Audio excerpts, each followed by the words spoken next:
வணக்கம் அன்பு நேயர்களே, லா டிவியின் அனுபவம் நிகழ்ச்சிக்கு இயேசு கிறிஸ்துவின் நாமத்தில் உங்களை அன்போடு வரவேற்கிறேன்.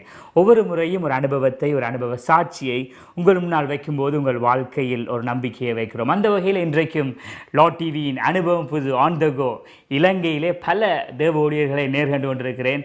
ஆண்டவருடைய கிருபையினால் பல மைல் தூரம் பயணித்து வந்து ஒவ்வொரு பாஸ்டர்ஸை சந்திக்கும் பொழுது ஒரு பெரிய சந்தோஷம். அதுவும் குறிப்பாய் மட்டக்களப்பு மாவட்டத்தில் ஆண்டவரால் மிகவும் வல்லமையாக பயன்படுத்தப்பட்டு வரும் ஒரு போதகரை நான் நேரடியாக முதன்முறையாக நேருக்கு நேர் சந்திப்பது சந்தோஷம். அவர் வேறு யாரும் இல்லை, பாஸ்டர் ரோஷான் மகேசன், சிரேஷ்ட போதகர், ஜாயன்ட் சர்ச் பெட்டிகுலோ. வணக்கம் பாஸ்டர். வணக்கம். எப்படி இருக்கிறீங்க?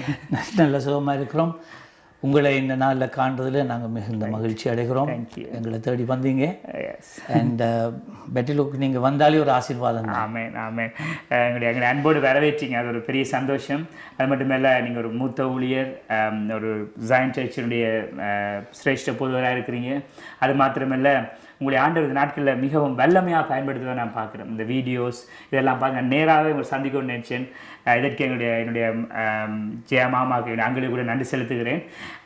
உண்மையிலே பாஸ்டர், உங்களை பற்றி எனக்கு அறிமுகம் இருந்தாலும் உலகத்தில் எல்லாருக்கும் தெரியும். கனடாவில் உங்களை பற்றி ஓரளவுக்கு தெரிந்திருக்கும்னு நான் நினைக்கிறேன். ஆனால் இன்றைக்கு உங்களை பற்றி ஒரு அறிமுகத்தை நீங்கள் சொல்ல போகிறீங்க. பாஸ்டர் ரோஷான் மகேசன் யார், அவருடைய ரட்சிப்பின் அனுபவம், எப்படி ஆண்டவருடைய ஊழியத்துக்கு அவர் அழைக்கப்பட்டார், இப்படிப்பட்ட காரியங்களை நீங்கள் சொல்லலாம். நான் என்னுடைய தகப்பனை 8 வயதாக இருக்கும்போது இழந்தேன். அப்போது எங்களோட குடும்பத்தில் 5 பேர். என்னுடைய மாமிக்கு என்னுடைய தகப்பன்தான் எல்லாம். ஆனால் என் தகப்பனாரை கர்த்தர் 72ஆம் ஆண்டு எடுத்துக்கொண்டார்.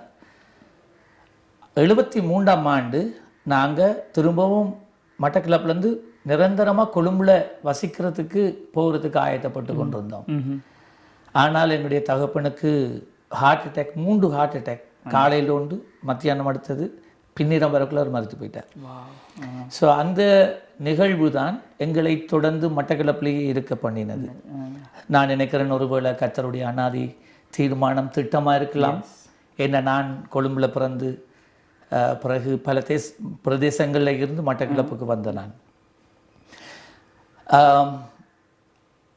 நான் 13 வயதாக இருக்கும்போது எங்களுடைய பெட்டிகுலோ முனிசிபல் ஹாலில் சத்திய வசனத்தினால் ஒரு 5 நாள் ப்ரோக்ராம் நடத்தப்பட்டது. மண்டே டு அடுத்த சண்டே வரைக்கும். அதிலே காலை வேளைகளிலே சிறுவர்களுக்கென்று விசேஷ ஒரு கூடுகை, மாலையிலே சுவிசேஷ கூட்டம் நடத்தப்பட்டது.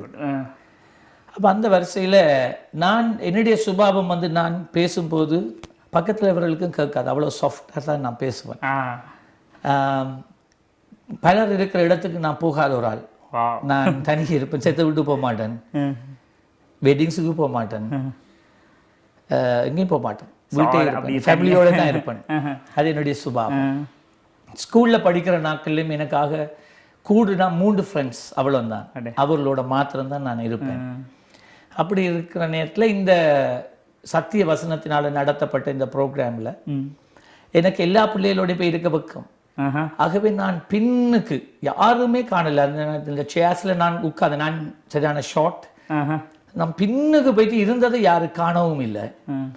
அந்த 5 நாளும் காலையிலே போயிட்டு நான் இருந்ததால் என் தலை மட்டும் இவ்வளோ இதுக்கு மேலே தான் தெரிஞ்சிருக்கும். அப்போ ஒருவரை என்னை காணலைன்னா இருட்டுக்குள்ளே இருந்தேன். நான் எல்லாத்தையும் கவனமாக கேட்டு இருந்து மாலை சுவிசேஷ கூட்டத்துக்கு என் அம்மாவோட நான் குடும்பமாக நாங்கள் போனோம். ஆனால் அந்த 5ஆவது நாள் ஒரு கூட்டத்தில் குக்கு அக்கான்னு நாங்கள் சொல்லுவோம், நவரஞ்சினி ஜெயராஜாவோட பேர். குக்கு அக்கா ஒரு பாடல் பாடினா, உனக்காக நான் மறித்தேனே, எனக்காக நீ என்ன செய்தாய். அந்த பாடல் என்னுடைய உள்ளத்தை தொட்டது. தேவன் அந்த நிமிஷத்துலேருந்து என்னோட பேச ஆரம்பித்தார். என்னக்கிட்ட யாரும் இருக்கல. ஆனால் ஆண்ட சொன்ன, நான் உனக்காக மறித்தேன், எனக்காக நீ என்ன செய்வாய். நான் சொன்னேன், ஆண்டவரே, எனக்கு தமிழும் சரியா பேச தெரியாது, சிங்களமும் சரியா தெரியா, இங்கிலீஷும் சரியா தெரியா. என் அம்மாவுக்கு இங்கிலீஷ் மட்டும்தான் தெரியும், சிங்களமும் தமிழும் சரியா தெரியும். எங்களோட அப்பாவுக்கு 3 லாங்குவேஜும் தெரியும். எங்களோட வீட்டில் அந்த வேலைக்காரங்க எல்லாம் சிங்களாக்கள். அப்போ டடாவும் செத்து போனது பிறகு எல்லாமே மிக்ஸ் தான். அப்போ சிங்களமும் கதைப்பேன், இங்கிலீஷும் கதைப்பேன், தமிழும் கதைப்பேன். ஆனால் எல்லாம் குறைவாக தான் கதைப்பேன். அப்போது எனக்கு சொல்லுவாங்க கொச்ச தமிழாண்டா என்னன்னு சொல்லி கூப்பிடுவாங்க. ஏன்னா அப்படி தான் நான் பேசினேன், அது உண்மை. ரைட். அப்போ நான் ஆண்டவர்கிட்ட சொன்னேன், நான் கொச்ச தமிழ் பேசுகிறவன், எனக்கு தெளிவாக பேச தெரியா. ரெண்டாவது சொன்னேன், நான் பேசின வாயால் சத்தம் பக்கத்தில் கேட்காது. மூன்றாவது சொன்னேன், ஒரு கூட்டத்துக்கு முன்னாலேயே நான் நிற்காதால், கூட்டத்தோடையே நிற்காதால் எனக்கு வெக்கம். இப்படியான ஒருவரை எனக்கு நீங்கள் பயன்படுத்த போகிறீங்களா? அடுத்தது சொன்னேன்னா, ஆண்டவரே உங்களுக்காக நான் பயன்படுறேன்னா எனக்கு பைபிளே தெரியாது. ஆனால் நீங்கள் பிறப்பிலே ஆங்கிலிக்கன் திருச்சபையை சேர்ந்தேன் நான். ஆனால் பைபிள் தெரியாது. அந்த நாட்களெல்லாம் நாங்கள் கர்த்தரோட நெருக்கமாக இல்லை. அந்த நேரத்தில் தான் ஆண்டவர் சொன்னார், உன்னை நீ என் கரத்தில் ஒப்பு கொடுத்தால் நான் உன்னை பயன்படுத்துவேன். இந்த நேரத்துக்குள்ள இந்த பாடல் என்ன போய்கொண்டிருக்கு. யாரும் என்னை கண்டதில்லை, யாரும் என் மேலே கை வச்சதில்லை, யாரும் எனக்கு ஒரு தீர்க்க தரிசனம் உரைத்ததில்லை. இதெல்லாம் எனக்குள்ள இந்த சத்தத்தை நான் கேட்டுக்கொண்டே இருக்கிறேன். நான் அழுது கொண்டிருக்கிறேன். எனக்கு அப்போ 13 வயசு. அப்போது நான் சொன்னேன், ஆண்டவரே என்னால் உங்களுக்கு எந்த பிரயோஜனமும் இல்லைன்னு எனக்கு தெரியும். ஆனால் உம்மால என்ன எடுத்து பயன்படுத்த முடியுமானால் நான் என்னை தருகிறேன்.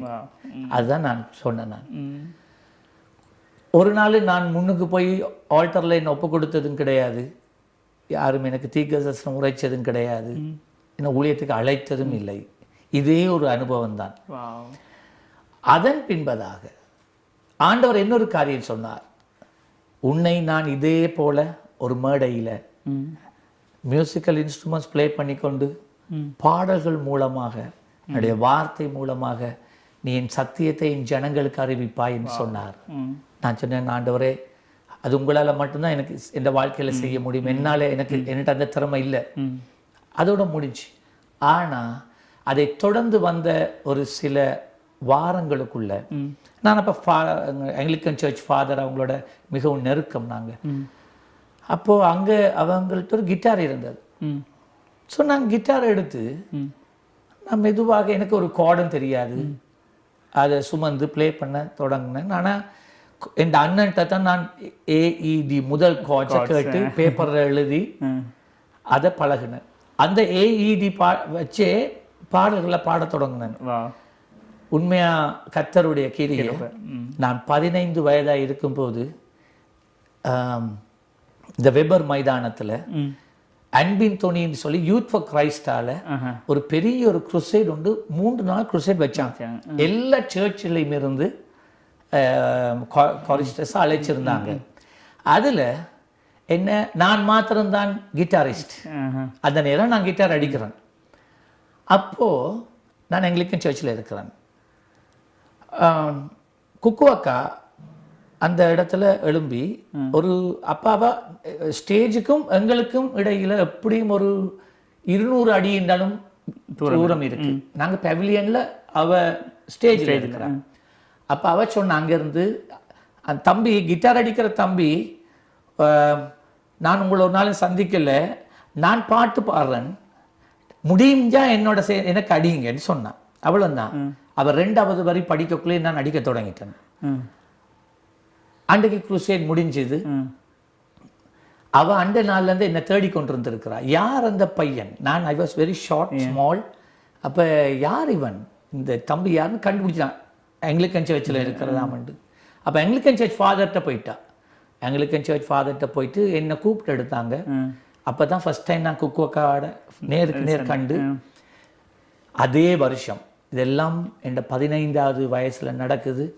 இந்த ஸ்கூல் ஹாலிடேஸுக்கு அவள் எனக்கு ட்ரெயின் டிக்கெட் அனுப்புவா. நான் இங்கேருந்து போய் பேக் டு தி பைபிள் ஸ்டூடியோவில் ஐ வாஸ் பிளேயிங் ரீமிக்ஸ் பண்ணி கொண்டேன். என்ன கிட்டார் அடிக்க சொல்லி போட்டு பழைய ரெக்கார்ட்ஸை போடுவாங்க. அது ஒரு தொடர்ந்து 4 வருஷங்கள் நடந்தது. கடைசியாக மெயின் ரெக்கார்டிங்ஸுக்கு என்ன பாஸ்கோ இசையமைக்கிற பாடல்களுக்கெல்லாம் என்ன ப்ளே பண்ண வச்சாங்க. குக்குவாக்கா படித்த கடைசி பாட்டு, நான் ப்ளே பண்ண பாட்டு விசுவாச கப்பல் ஒன்று செல்கின்றது. அதுக்கு நான் தான் கிட்டார் அடித்தேன். அதுக்கு பின்பதான் இதெல்லாம் தேவனுடைய பலத்த கிரியை. அந்த நேரங்களில் ஆங்கிலிக்கன் சர்ச்சில் இருந்த ஃபாதர் வந்து ஆண்டவரை ஆவியில் நிறைஞ்சவங்க, அம்மாவும் ஃபாதரும் அம்மாவும். ஸோ அவர்களும் ஆவிக்குரியவர்களாக இருந்தாங்க. ஆனால் எங்களோட வாழ்க்கையில் முற்பருவத்தை எடுத்துக்கொண்டால் இந்த சபையை சியோன் சபையை ஸ்தாபித்த பாஸ்டர் இன்ப மோசஸ் அந்த நாட்களில் வளவு இருக்கல்ல, வீடு இருக்கல்ல, இந்த சர்ச் இருக்கல்ல, வீடுகள் வழியில தான் இந்த கூட்டங்கள் நடத்தி கொண்டிருந்தது. அப்போ அந்த காலங்களில் அவங்களுடைய ஊழியத்தால் ரட்சிக்கப்பட்ட குடும்பங்கள் என்றால் நாங்களும் ஒரு சின்ன குடும்பம். அப்போ ஒவ்வொரு நாளும் எங்களோட வீட்டுக்கு வருவார். அதிகாலை வேளையில் 5 மணிக்கு வந்து வார்த்தையை கற்றுக் கொடுத்து பாஸ்டர் இன்ப மோசஸ். நாங்கள் தான் ஆரம்ப விசுவாச குடும்பங்கள். நாங்கள் மாத்திரம் இல்லை, என்ன குடும்பங்கள் இருந்தது. அப்போ வீடுகளில் தான் கூட்டங்கள் நடந்து கொண்டு வந்தது. அப்போ அந்த இடத்துல நாங்கள் ஞாயிற்றுக்கிழமை வீட்டில் நடக்கிற ஆராதனைக்கு வருவோம். ஆனால் ஞாயிற்றுக்கிழமை காலையில் ஆங்கிலிக்கன் சர்ச்சுக்கு போவோம். ஏன்டா இங்கே சபை இல்லையே, ஜாயன் சர்ச்சுக்குன்ற ஒரு சர்ச் இருக்குல்ல. ஆகவே அந்த நேரத்தில் ஆங்கிலிக்கன் சர்ச்சில் இருந்த ஃபாதரும் அம்மாவும் ஆவியில் நிறைஞ்ச அந்நிய பாஷையில் பேசி அற்புதங்கள், அடையாளங்கள், விடுதலை கூட்டங்கள் நடத்துகிறவங்க. அப்போ பாஸ்டர் இன்பம் அவர்களோடு எங்களோட வீட்டை தான் அறிமுகமாகி ஆங்கிலிக்கன் சர்ச்சில் வந்து இம்மண்ணா பிரசங்கம் பண்ணுவார். அவர்கள் இங்கே வந்து பிரசங்கம் பண்ணுவார்கள். அப்போ நான் ஆங்கிலிக்கன் சர்ச்சை விட்டுட்டு சியோனுக்கு வர வேண்டிய அவசியம் எங்களுக்கு இருக்கவில்லை. அது ஒரு குறிப்பிட்ட காலம். அதுக்கு பிறகு இவர்கள் ஆவிக்குரிய ரீதியில் ஊழியம் செய்கிறார்கள் என்று சொன்னதுனால பிஷப் ஒரு முறை வந்து பார்த்த நேரம் அந்நிய பாஷையில் பேசுறது, கைத்தட்டி பாடுறது, இதுகள் எல்லாம் கண்டதினால அவர்கள் மிகவும் கோபப்பட்டு ஃபாதருக்கு அம்மாவுக்குன்னு ட்ரான்ஸ்ஃபரை கொடுத்தாங்க கிளம்புக்கு. Anglican father. அப்போ ஃபாதரும் அம்மான்னு சொன்னாங்க, நீ உன்னை இங்கே விட்டுட்டு போயிடலாம், நீ எங்களோட வா, என்ன நாங்கள் எல்லாரும் ஒரு டீம். அப்போ எங்களை அழைத்து கொண்டு போனாங்க. நான் கிளம்புல அந்த நேரம் ஒர்க் பண்ண தொடங்கிட்டேன். அவர்களோட ஊழியம் செய்து கொண்டிருந்தேன். ஆனால் தேவன் அந்த காலத்திலே தான் என்னை ஊழியத்துக்கு அழைத்தார். முழு நேர ஊழியத்துக்கு என்னை திரும்பவும் அழைத்தார். ஆகவே தான் நான் முழு நேர ஊழியத்துக்கு என்று திரும்பி மட்டக்களப்புக்கு வந்து சியோனோடு இணைந்து கொண்டேன். அப்போ தான் இணைந்தேன். 19 வயதாக இருக்கும்போது தேவன் என்னை முழு நேர ஊழியத்துக்கு அழைக்கிறத உணர்ந்தேன். ஆவிக்குரிய சபையில் தான் ஊழியம் செய்ய வேண்டும் என்பதையும் உணர்ந்தேன். நான் ரட்சிக்கப்பட்ட சபையில் ஊழியம் செய்ய வேண்டும் என்று நான் விரும்பினேன். ஆகவே தான் 19 வயதில் நான் முழுமையாக வேலையை ராஜினாமா பண்ணிட்டு நான் மட்டக்களப்புக்கு வந்து இந்த சபையோடு இணைந்து முழு நேரத்துக்கு என்னை ஒப்பு கொடுத்தேன். 19 வயசில் அண்டையிலிருந்து இன்றைக்கு வரைக்கும் உண்மையாய் இந்த ஊழியங்களை நடத்தி கொண்டிருக்கிறோம். தேவனுடைய கிருபை. வா. குறிப்பாக ஒரு காரியம், அந்த உங்களோட அந்த வாலிப பிரயாணத்திலே ஆண்டவர் உங்களை தேர்ந்தெடுத்ததுனால இத்தனை வருட காலம் பல சவால்களை சந்தித்திருப்பீங்க வாழ்க்கையில். என்னென்னா இப்போ ஒரு பாதி வயதுக்கு மேலே ஆண்டவருக்கு ஊழியத்துக்கு அழைச்சி வந்தவங்களோட சவாலை காட்டிலும் நீங்கள் சின்னதுலேருந்தே, அது இந்த நாட்டில் நீங்கள் வேறு நாடுகளுக்கு போயிருக்கலாம், இந்த நாட்டில் இருக்கும்போது யுத்த சூழ்நிலையை கடந்து வந்திருப்பீங்க, வறுமைக்குள்ளே போயிருப்பீங்க, எவ்வளவோ தேவையல் மத்தியில் ஓடி இருப்பீங்க. இப்படிப்பட்ட அனுபவங்களை சொல்ல முடியுமானால் இந்த சபையின் பின்புலம், சபை இன்றைக்கு இருக்கிற நிலைமைக்கு பல காரியங்கள், பல தியாகங்கள் இருந்திருக்கலாம், அதை பற்றி கொஞ்சம் சொல்லுங்கள். நான் இங்கே ஊழியத்துக்கு வந்து 2.5 ஆண்டுகள் ஆக திரும்பவும் நான் கொழும்புக்கு போனேன். நான் பாஸ்டர் திஸ்ஸ வீரசிங்க கீழே 3 வருடங்கள் வேதாகமம் கற்று அந்த வேதாகம கல்லூரியிலேருந்து நான் திரும்பவும் 91ஆம் ஆண்டு திரும்பவும் சபைக்கு வந்தேன். நான் இங்கே வரும்போது 89ஆம் ஆண்டு ஏப்ரல் மாதம் ஆகிற போது இந்த சபையினுடைய ஸ்தாபகர் சபையை விட்டு போயிட்டார். அப்போ அந்த நாட்களில் அவர் எங்கே போயிட்டாருன்னு எங்களுக்கு தெரியவில்லை. இந்த சபை நிர்வாகத்தோட கையிலேயோ ஊழியர்களுடைய கருத்திலேயோ இல்லை என்றால் எங்களுடைய தலைமை சபைக்கோ ஒப்பு கொடுக்கப்படவில்லை. அனாதைகள் போல நாங்கள் இருந்தோம். அப்போ நாங்கள் எல்லாருமே அதுக்குள்ளே நிறைய ஊழியர்கள் இருந்தாங்க, நாங்கள் இருந்தோம். ஆனால் நாங்கள் இளம் தானே, நாங்கள் வாலிபர்கள், வாலிப பிராயம் என்னம். இப்போ இருக்கிற வாலிபர்களுக்குள்ள இருக்கிற ஞானமும் எங்களுக்கு அப்போ இருக்குல்ல. இப்போ அறிவு பெருகின காலம். அப்போ அந்த காலத்தில் நாங்கள் எங்களுக்கு என்ன செய்வதுன்னு தெரியாது. நீங்கள் அந்த நாட்களில் சபை பிரிய ஆரம்பித்தது. ஒவ்வொருவரும் ஒவ்வொரு பக்கமாக சபையை பிரித்து போக ஆரம்பித்தார்கள். நான் 91ஆம் ஆண்டு திருமணம் முடித்த அன்றைய நாள், நான் கொழும்புல திருமணம் முடிக்கிறேன், அன்றைய நாள் மட்டக்களப்பில் இந்த சபை பிரித்து கொண்டு போகப்பட்டது. அதான் சபை 2வது தடவை உடைக்கப்பட்ட ஒரு சூழ்நிலை. நான் இங்கே ஒரு கிழமைக்கு பிறகு வந்தேன். இந்த சபையில் ஆக 34 பெரியவர்களும் 35 பிள்ளைகளும் மாத்திரம்தான் இருந்தார்கள். 365 விசுவாசிகள் இருந்த ஒரு சபை இது. ஆக 34 பெரியவர்கள் 35 பிள்ளைகளோட தான் இந்த ஊழியத்தை திரும்பவும் ஆரம்பித்தோம். முழங்காலில் இருந்து மிகுந்த தியாகங்கள் ஜபங்களோடு கூட. கட்டிட அமைப்புகள் இருந்ததா இங்கே? அப்போ நாங்கள் எங்களோட பழைய கட்டிடத்தில் இருந்தோம். ரைட். ஸோ அந்த காலங்கள் யுத்த காலங்கள், அதுக்கு பிறகு யுத்த காலங்கள்.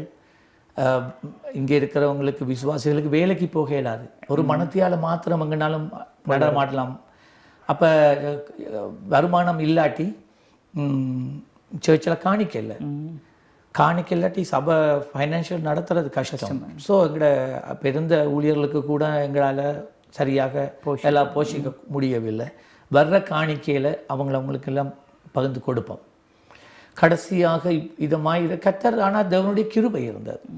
நாங்கள் உபவாசத்திலும் ஜெபத்திலையும் இருந்து கத்தருடைய திட்டத்தையும் சித்தத்தையும் நிறைவேற்ற வேண்டும் என்று முழு மூச்சோட நாங்கள் ஆரம்பித்தோம். அந்த நேரத்தில் தான் தேவன் எனக்கு ஒரு தரிசனத்தை காண்பித்து இப்போ இருக்கிற கட்டிடத்தை கட்டுறதுக்கு ஒரு ஒரு தரிசனத்தை கொடுத்தார், அளவை கொடுத்தார், இடத்தை கொடுத்தார். அப்போது அதை நான் அதை நான் 2 ஆண்டுகள் எங்களோட கமிட்டிக்கு சொல்லலை. ஏன் நான் அந்த நேரம் சொல்லியிருந்தா எனக்கு பைத்தியம் பிடிச்சிட்டு இருந்து எல்லாரும் நினைச்சிருப்பாங்க. ஏண்டா சர்ச்சில் ஒரு காசு இல்லை, விசுவாசிகள் எல்லாரும் மைக்ரேட் பண்ணுறாங்க. இன்னொரு காரியம் இன்னொன்று இருக்கிறது. அந்த காலங்களில் நடந்த இன்னொரு சம்பவம், நாங்கள் எல்லாரும் இளமையான ஆக்கள். எங்களுடைய ஊழியக்காரன் சபையை விட்டு போனதுமே இந்த சபையில இருந்த பெரியவர்கள் ஒரு சிலரை தவிர அவர்கள் இந்த எங்களை பொடியங்கள்னு அழைச்சாங்க. இந்த பொடியங்களால எப்படி இந்த சபையை நடத்த முடியும் என்று சொல்லி சபையை விட்டுட்டு போனாங்க. அது எங்களுக்கு வேதனை. எங்களோட கோவிச்சிட்டு போகல, எங்களோட சண்டை பிடிச்சிட்டு போகல. அவங்களுக்கு எப்பயுமே நாங்க பிள்ளைகள் தான். ஆனா எப்பயுமே சொல்லுவாங்க, நீங்க பொடியங்கள், நாங்க வளர்ந்த பெரிய ஆக்கள், உங்களால எப்படி இந்த சபை நடத்தலும். அவங்க சொல்றதும் நியாயமா இருந்தது. எங்களுக்கு என்ன இருக்கு அனுபவம்? ஒரு அனுபவமும் கிடையாது. நாங்களும் செய்யறது சில நேரம் சரியாண்டு கூட தெரியாது. தேவனுடைய பலன் பெரியதான கிருபை. ஆனா அந்த காலத்திலே தான் திரும்பவும் சபை வளர ஆரம்பித்தது. கர்த்தர் கிருபையாய் ஆத்துமாக்களை கொண்டு வர ஆரம்பித்தார். 2 வருடங்களாக தான் இந்த புதிய ஆலயத்தை குறித்து நான் எங்களோட கமிட்டிக்கு அறிவித்தேன். கர்த்தர் சொல்ற இந்த காரியத்தை கட்ட. அப்போ அவங்க சொன்னாங்க, எல்லாரும் பட்டணத்தை விட்டு வழியில போறாங்க, மைக்ரேட் பண்றாங்க, சபையில ஆக்கள் இல்லை, சபை பிரிஞ்சிட்டு போகுது, அதுக்குள்ள கட்டணுமா? கர்த்தர் சொல்றார். அப்போ சொன்னா, கர்த்தர் சொன்னால் 2 லட்சம் ரூபாய் சேர்த்துட்டு நாங்க ஆரம்பிப்போம். சரி. ஆனால் 2 வருடமாகி எங்களால் சேர்க்கக்கூடிய பணம் 90,000 ரூபாய் மாத்திரம். அதன் பின்பதாக நான் சொன்னேன், இல்லை நாங்கள் இருக்கிறதோட ஆரம்பிப்போம் என்று ஆரம்பித்தோம். அந்த கட்டிடம் நாங்கள் இப்போ இருக்க ஆராதிக்கிற ஆலயத்தை கட்டி முடிக்க எங்களுக்கு 9 வருடங்கள் ஆனது. ஆண்டவர் சொன்னார், 1 வருடத்திலும் நீ கையேந்தி நிற்கக்கூடாது, பணம் கேட்கக்கூடாது, நான் போஷிப்பேன், நான் உன்னை சந்திப்பேன். அதே போல கர்த்தர் 9 வருடங்கள் ஆனாலும் ஒரு கடனே எடுக்காம, யாரிடத்துலையுமே நாங்கள் இதை தங்கி இருக்காம கர்த்தர் எங்களுக்கு இதை கட்டி முடிக்க கர்த்தர் கிருபை செய்தார். அதற்கு பிறகு ஒரு 6 தடவைக்கு மேல சபை பிரிஞ்சு போயிருக்கு. ஆனால் தேவனுடைய பலத்த பெரிய கிருபையால இன்றைக்கு கர்த்தர் இந்த ஊழியத்தை ஆசீர்வதித்து இந்த நிலைமையில கொண்டாந்து வச்சிருக்கிறார். இன்றைக்கு பலதரப்பட்ட ஊழியங்கள், ஈவன் உங்களுடைய மீடியா ஊழியம் கூட மட்டக்களப்பில் இருந்து சொல்லி பார்க்க முடியுமானால் உங்களுடைய ஊழியம் மீடியாவில் அதிகமான நிகழ்ச்சிகளை, அப்லோட்ஸ், மற்ற வீடியோஸ் நிறைய மட்டக்களப்பில்னு சொன்னால் உங்களோட வீடியோ வருகிற அளவுக்கிட்ட இருக்கிறது. பல வழிகளில் ஆண்டவர் ஊழியத்தை நீங்கள் செய்து வர்றீங்க. முக்கியமாக அநேகரால் அறியப்பட்ட பாஸ்டர் ரோஷான் அந்த ஹீலிங் சர்வீஸ், அதை குறித்து சொல்லுங்கள். ஆண்டவர் வல்லமையாக பயன்படுத்தி வர்றதை நாங்கள் பார்க்குறோம் கண்களுக்கு கூட. ஆரம்பத்தில் இருந்தே ஜனங்களுக்குள்ள விடுதலை சுகமளிக்க கொடுக்கிற ஒரு வரம் எனக்குள்ள இருக்கிறது நான் உணர்ந்தேன், தீர்க்கதரிசன வரங்கள். ஆனால் அதை நான் ஆரம்ப காலத்திலே பயன்படுத்தும் போது சூழ இருந்தவங்க என்னை டிஸ்கரேஜ் பண்ணிக்கிறாங்க, என்னை அதரியப்படுத்தி இருக்கிறாங்க, கேலி பண்ணியிருக்கிறாங்க. ஆனால் அதை நான் விடலை, அது எனக்குள்ளே இருந்தது. அதன் பின்பதாக பிற்பட்ட காலங்களில் நாங்கள் குருசேட்ஸ் நடத்துகிறோம். எங்களுக்கு ஒரு ட்ரக் இருந்தது, நாங்கள் அதை மாடிஃபை பண்ணி, யுத்த காலங்கள் தான், நாங்கள் கிராமங்களுக்குள்ளே போவோம்.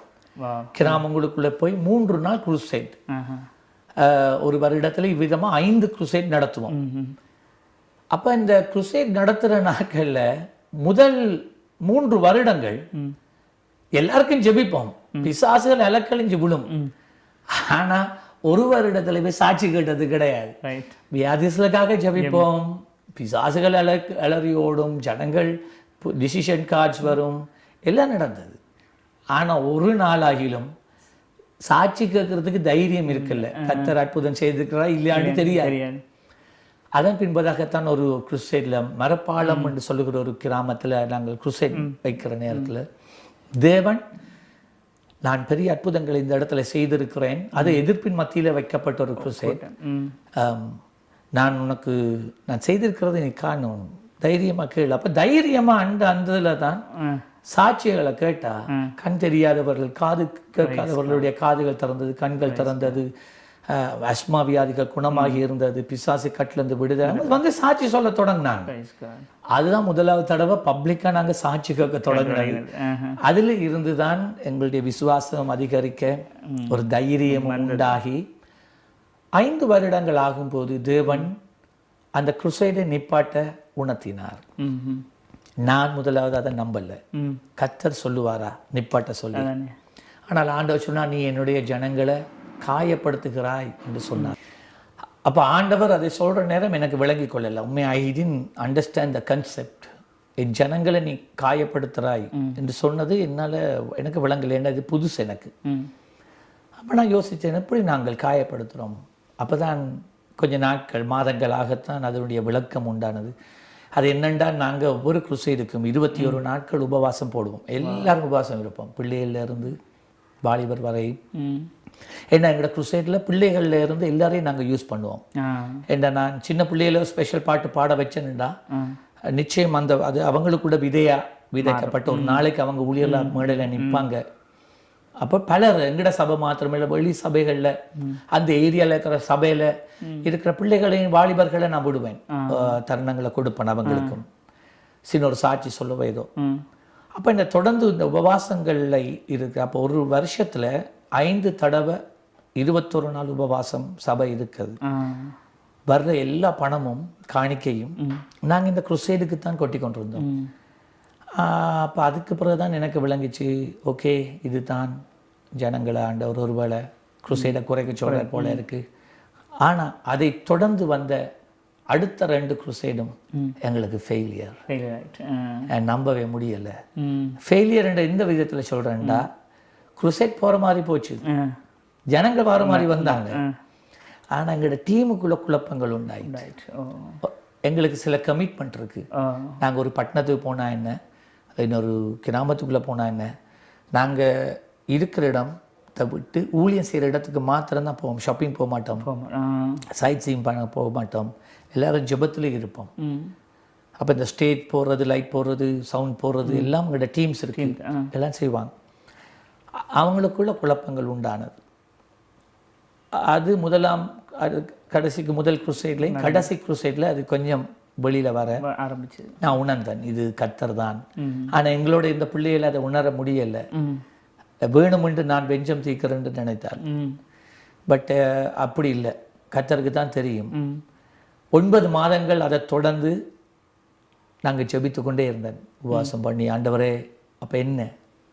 அதே நேரத்தில் எங்களோட ட்ரக்கையும் வெளியில் எடுக்கலாண்டு போலீஸ்காரங்க சொல்லிட்டான், டிராஃபிக் போலீஸ் சொல்கிறான், இது டெம்பரரி, இது நீங்கள் இந்த ட்ரக்கை வெளியில் எடுக்கலாம் என்று சொல்லிட்டான். அப்போ அதுவும் ஒரு நெருக்கம் வந்துட்டு, அதுக்கு பிறகுதான் ஓகே என்று சொல்லி ஜெபித்திலேருந்து கர்த்தர் சொன்னார், சுகமளிக்கும் ஆராதனையை ஆரம்பிக்க சொல்லி. அப்போது சுகமளிக்கும் ஆராதனை 9 மாதங்களுக்கு பிறகு தொடங்கினோம். முதலாவது சுகமளிக்கும் ஆராதனையில் வந்தது ஆக 4 பேர். ஆனால் நேற்று ஏறக்குறைய 250 பேருக்கு மேலே வந்துக்கிறாங்க. யாழ்ப்பாணத்துலேருந்து ஒரு குடும்பம், ட்ரிங்கோலேருந்து 3 குடும்பம் வந்துக்கிறாங்க. ஸோ இது பிற பட்டணங்கள்ல இருந்து சம்மாந்தூர்லேருந்து முஸ்லீம்ஸ் வராங்க. ஸோ அது நான் நினைக்கிறேன் அது ஒரு பெரிய ஒரு கிருபை தான், தேவனுடைய கிருபை. இன்றைக்கு ஒரு சராசரி ஒரு எங்களோட இந்த புதன்கிழமை சுகமளிக்கும் ஆராதனையில் குறைந்தது ஒரு 30 பேர்லேருந்து 35 பேருக்கு ஆன் த ஸ்பாட் இமீடியட்லி கர்த்தர் ஒரு 5லேருந்து ஒரு 7 நிமிஷத்துக்குள்ள பரிபூர்ண சுகம் கொடுக்கிறார். அது நாங்கள் காண்றோம். ஞாயிற்றுக்கிழமை ஆராதனையிலே மாண்ட சொன்னார், அதை நீ நிறுத்தாமல் நீ செய்யணும். அதை எனக்கு பேலன்ஸ் பண்ணிக்கொள்ள தெரியலை, எப்படி சண்டே சர்வீஸுக்குள்ளே இதை கொண்டு வர்றது. பட் எங்களால் முடிஞ்ச அளவு அதுக்குள்ளே ஒரு 1/2 hour 2 hour ஒரு மினிஸ்ட்ரி டைம் ஒன்று போட்டு ஒட்டு மொத்தமாக நாங்கள் பார்த்தா ஒரு வாரத்தில் குறைந்தது 40 பேர் 45 பேர் அற்புதங்களை பெறாங்க. சரி, அதை விடுவோமே, 25 பேர் என்று சொல்லுவோம். 25 பேர், இவர்கள் அத்தனை பேர் அந்நியர். 25 பேர் ஒரு மாசத்துல 4 கிழமை வச்சாலும் 100 பேர்.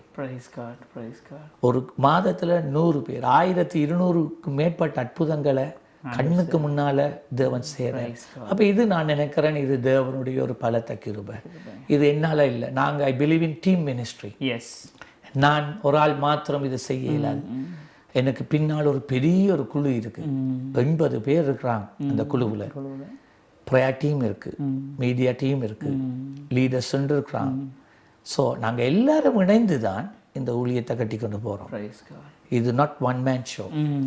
ஸோ பாப்பம் கர்த்தர் இனி அடுத்தது என்ன செய்வேன் என்ற இந்த இருதயத்தில் இருக்கப்படியும் ஒரு வருஷத்தில் ஒரு குருசேட் என்றாலும் நடத்தணும் என்ற ஒரு ஆதங்கக்குள்ள இருக்கு. அதே நேரம் இந்த ஹீலிங் டெலிவரன்ஸ் மினிஸ்ட்ரி மற்ற பட்டணங்களுக்குள்ளேயும் கொண்டு போக வேண்டும் என்று இப்போ நாங்கள் கல்முனைக்கு பிரான்ச் ஆஃப் பண்ணியிருக்கிறோம் இந்த ஹீலிங் சர்வீஸ். அடுத்தது ஒருவேளை வாழைச்சேனை இல்லாட்டி மாங்கனி, அங்கேருந்து எனக்கு அழைப்பு வந்து கொண்டே இருக்கு பல மாதங்களாக, ஒரு வருஷத்துக்கு மேலே. ஒருவேளை அடுத்த ஸ்டெப் நாங்கள் அங்கே போவோம். ஆனால் நான் எதையுமே திடீரென்று செய்ய மாட்டேன். என்ன எத்தனை காரியங்கள் மனசுல வந்தாலும் அதை வச்சு ஆண்டவரே உம்முடைய நேரம் உம்முடைய சரியா என்ன நாங்கள் ஒன்று ஆரம்பிச்சுட்டு இடையில நிறுத்தக்கூடாது. அது தொடர்ச்சியா போகணும். ஆகவே தான் கொஞ்சம் பொறுமையா மெதுவாக செய்து கொண்டு போகிறோம். ரைட். உண்மையிலே நான் கூட ஃபஸ்ட் டைம் போன வருடம் இங்கே வந்திருக்கும் பொழுது அந்த புதன்கிழமை மீட்டிங்கு நான் க்ராஸ் பண்ணி போய்க்குள்ளே நடத்தி கொண்டு போனேன். சௌரன் சொன்னேன், இது அந்த சயின்ஸ் சர்ச்சுன்னு சொன்னால் நிறைய வெஹிக்கிள்ஸ்லாம் வழி நின்றுச்சு, கொஞ்சம் ட்ராஃபிக்காக இருந்துச்சு. அப்போ தான் யோசிச்சேன், இந்த வெனிஸ்டேயில் அது ஆக்கள் சண்டேனா ஒத்துக்கொள்ளலாம் வர்றதுக்கு, வெனிஸ்டேயில் வராங்க இதுக்குன்னு டைம் ஸ்பெண்ட் பண்ணுறது அங்கே அற்புதங்கள் நடக்கிறது.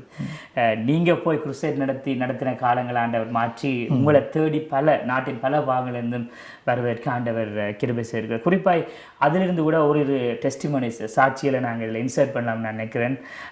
ஆம்நேரிலே லா டிவியின் அனுபவம் புது ஆண்டகோ நிகழ்ச்சியில் ஒரு சிறு இடைவேளைக்கு செல்ல போகிறோம். அந்த இடைவேளையிலே பாஸ்டர் ஊழியத்தில் நடந்த மிக முக்கியமான ஒரு சில சாட்சிகளை அந்த வீடியோ கிளிப்பிங்ஸை நாங்கள் உங்களுக்கு காண்பிக்க விரும்புகிறேன். அதற்கு பிறகு மீண்டும் லா டிவியின் அனுபவம் புது நிகழ்ச்சியில் உங்களை சந்திக்க நான் காத்திருக்கிறேன்.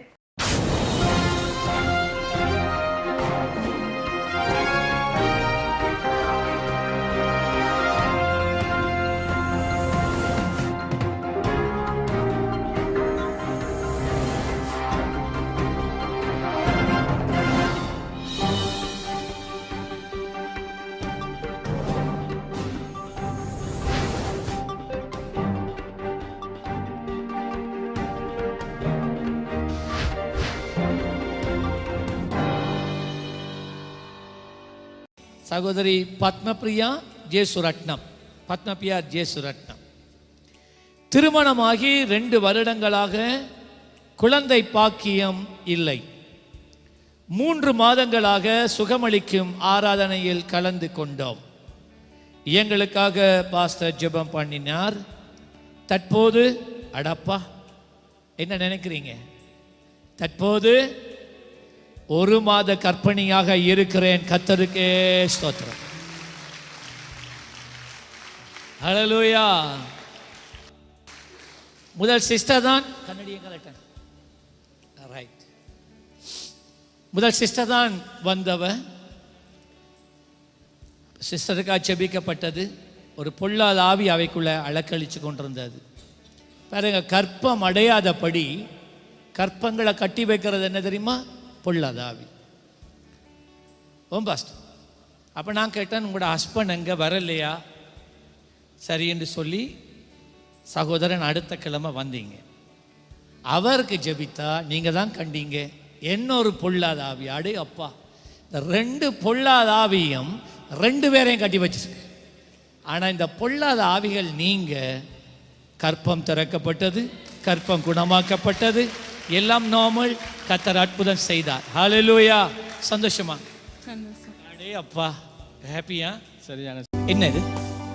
அன்றாதா கருவப்பங்கனி இருந்து வராங்களா, டயபெட்டி வந்து 5 வருஷமாம், கால் 2லையும் புண். இந்த கால் 2ல புண் இருந்தால் எண்ணெய் வச்சு நான் ஜெபிப்பேன். ஆனால் கடைசியாக தான் நான் ஜெபிப்பேன். அது ஒன்று. 2, நீங்கள் பேண்டேஜை கலட்டணும். பேண்டேஜை கலட்டாமல் நான் ஜெபிக்கலாது. இப்போ நான் ஒருக்கா ஜெபிக்க போகிறேன். அப்போ பேண்டேஜை கலட்டிட்டு எப்படினாலும் ஒரு நாளை வருவீங்களா? என்ன செய்ய போகிறீங்க? இப்போ பேண்டேஜ் எல்லாம் முடிய. உங்களுக்கு வேறு என்ன செய்யுது? என்னமோ செய்யுது. சரி, நான் ஜெபிப்போம். எத்தனை வருஷம் காலில் புண்? 5 வருஷம். 5 வருஷம் ஆறுதே இல்லை. இங்கே வருது, இங்கே லாரி வர, இங்கே மாறி வருது. கரங்களை நீட்டுங்க. 5 வருஷம் காலில் புண், டயபெட்டிஸ். இயேசுவின் வல்லமுள்ள நாமத்திலே எல்லாரும் ஒருமனப்படுங்க. கொஞ்சம் வயிறாக்கியமா இன்றைக்கு ஜெபிக்கலாம். இயேசுவின் வல்லமுள்ள நாமத்திலே இந்த சரத்தை கெடுக்கிற பொல்லாத ஆவியே, உன்னை கடிந்து கொள்ளுகிறேன். உன்னால் இந்த சரத்தில் இருக்க முடியாது. நீ இந்த சரத்தில் இருக்க முடியாது. இந்த சரத்தை வேதனைப்படுத்த முடியாது. இந்த சரத்துக்குள்ள டயபெட்டிஸை கொண்டு வர முடியாது. இந்த காயங்களை நீ ஆறாத படுக்கி வைத்துக் கொள்ள முடியாது. இயேசு கிறிஸ்துவின் நாமத்திலே பொல்லாத ஆவியே, உன் கிரியைகளை அழிக்கிறேன். உன் கிரியைகளை அழிக்கிறேன். வெளியவா, வெளியவா, வெளியவா, வெளியவா, வெளியவா, வெளியவா. பொல்லாத ஆவியே, பொல்லாத ஆவியே, பொல்லாத ஆவியே, வெளியவா, வெளியேறு, வெளியேறு, வெளியேறு, வெளியேறு, வெளியவா, விட்டு வெளியேறு. உன்னால நிற்க முடியாது, உன்னால நிற்க முடியாது. இப்பொழுது வெளியேறு, இப்பொழுது, இப்பொழுது, இப்பொழுது. லீ, லீ, லீ, லீ, லீ, லீ. வெளியவா, இயேசுவின் நாமத்திலே, இயேசுவின் நாமத்திலே. வல்லமை முறிந்தது, வல்லமை முறிந்தது. உன் கட்டுகள் அவிழ்ந்தது. வெளியவா, வெளியவா. நிற்க முடியாது.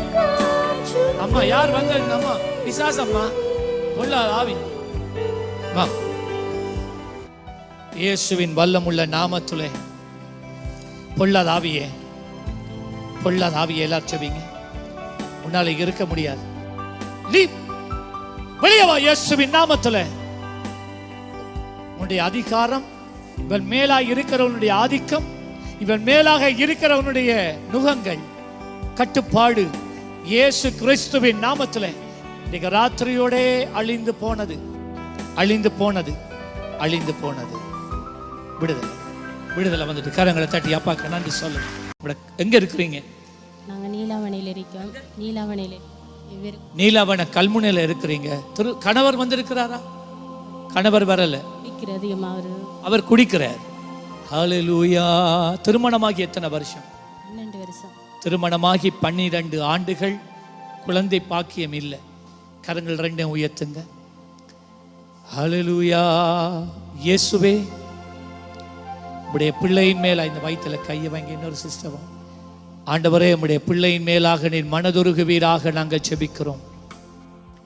இன்னைக்கு ராத்திரி வேளையிலே இவள் கற்பம் அடையாத படிக்கு கற்பத்தை அடைத்து வைத்திருக்கிற பொல்லாத ஆவியை பார்த்து இயேசு கிறிஸ்துவின் நாமத்திலே வெளியே வா.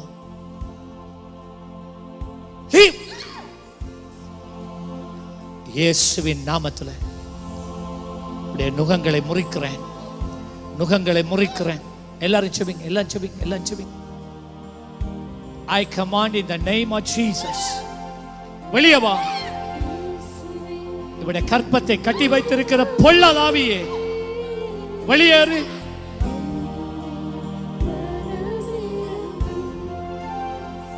இயேசு கிறிஸ்துவின் வல்லமுள்ள நாமத்திலே,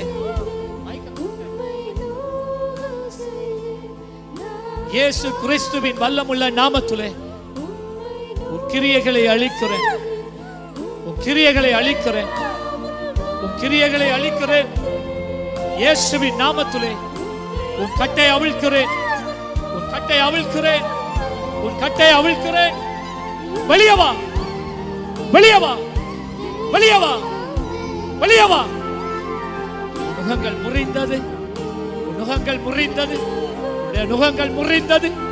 Leave, leave, leave, leave in the name of Jesus. உன் கிரியைகளை அழிக்கிறேன், உன் கிரியைகளை அழிக்கிறேன், உன் கிரியைகளை அழிக்கிறேன், உன் கிரியைகளை அழிக்கிறேன். இப்பொழுதே, இப்பொழுதே இவள் கற்பம் அடையாதபடி கட்டி வைத்திருக்கிற இந்த பொல்லாத ஆவியின் கிரியைகளை அழிக்கிறேன். இதுல கேட் ஒரு கட்சி. ஜீசஸ், உடைய திவ்ய வல்லமை பொழுது இறங்குவதாக. எல்லாரும் கரங்களை நீட்டுங்க. இந்த கற்பம் திறப்பதாக. இந்த மகள் கற்பவதி ஆவாளாக. இவள் ஒரு குழந்தையை சுமப்பாளாக, ஒரு குழந்தையை சுகமாய் பெற்றெடுப்பாளாக. இந்த மாதமே இவள் கற்பம் அடைவாளாக. இயேசுவின் நாமத்திலே கட்டளையிடுகிறேன். ஆமென். கர்த்தருடைய ஆசீர்வாதம். சரோஜினி இவக்கு சுவாசிக்கிற கஷ்டமாம், சளி பிரச்சனை. இப்ப கஷ்டமா இருக்கா?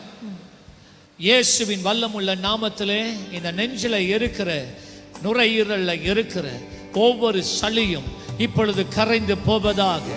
இந்த நீண்ட காலமாக சுவாசிக்க முடியாமல் இருக்கிற இந்த எரிச்சல், இந்த தடை, இந்த அடைப்பு இயேசுவின் நாமத்திலே நீங்கி போவதாக. எல்லா அடைப்புகளும் நீங்குவதாக. இயேசுவின் நாமத்திலே சுகம் உண்டாவதாக. ஆமென். அம்மா மூச்சடுங்க. திரும்ப திரும்ப. எப்படி இருக்கு? லேசா இருக்கா? லேசா இருக்கு? கரங்களை தட்டி அப்பாக்கு நன்றி சொல்லுங்க. ஓகே, அடுத்தால அம்மா. என்னது என்னது? கால் காலை சோதிச்சு பாருங்க. இப்ப பாருங்க, கடுப்பு இருக்காண்டு பாருங்க. என்ன செய்த நடந்ததானே தெரியும் அம்மா? தெரியும். பாருங்க, நோய் இருக்காண்டு அடிச்சு பாருங்க. எங்க இருக்கு? எதுல இருக்கு? இயேசுவின் நாமத்துல லீவ். இப்ப பாருங்க.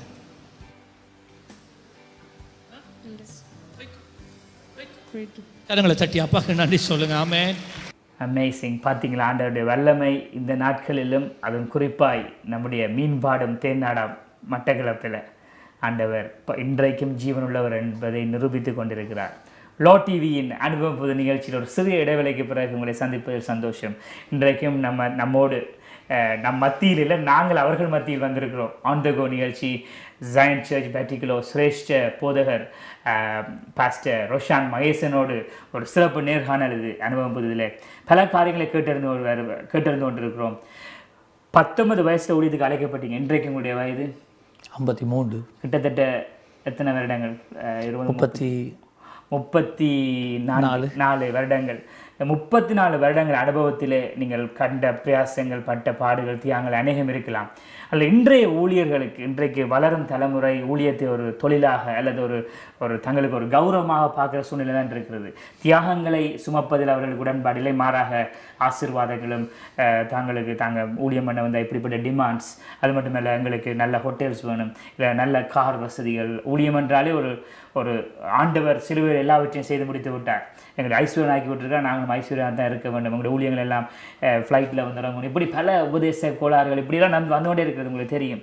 இப்படிப்பட்ட ஊழியர்களை அல்லது ஊழியத்துக்கு வர விருப்பம் உள்ளவர்களை குறித்து உங்களுடைய கருத்து அல்லது உங்களுடைய ஆலோசனை என்னவாக இருக்கு? என்னை பொறுத்தவரையில் நான்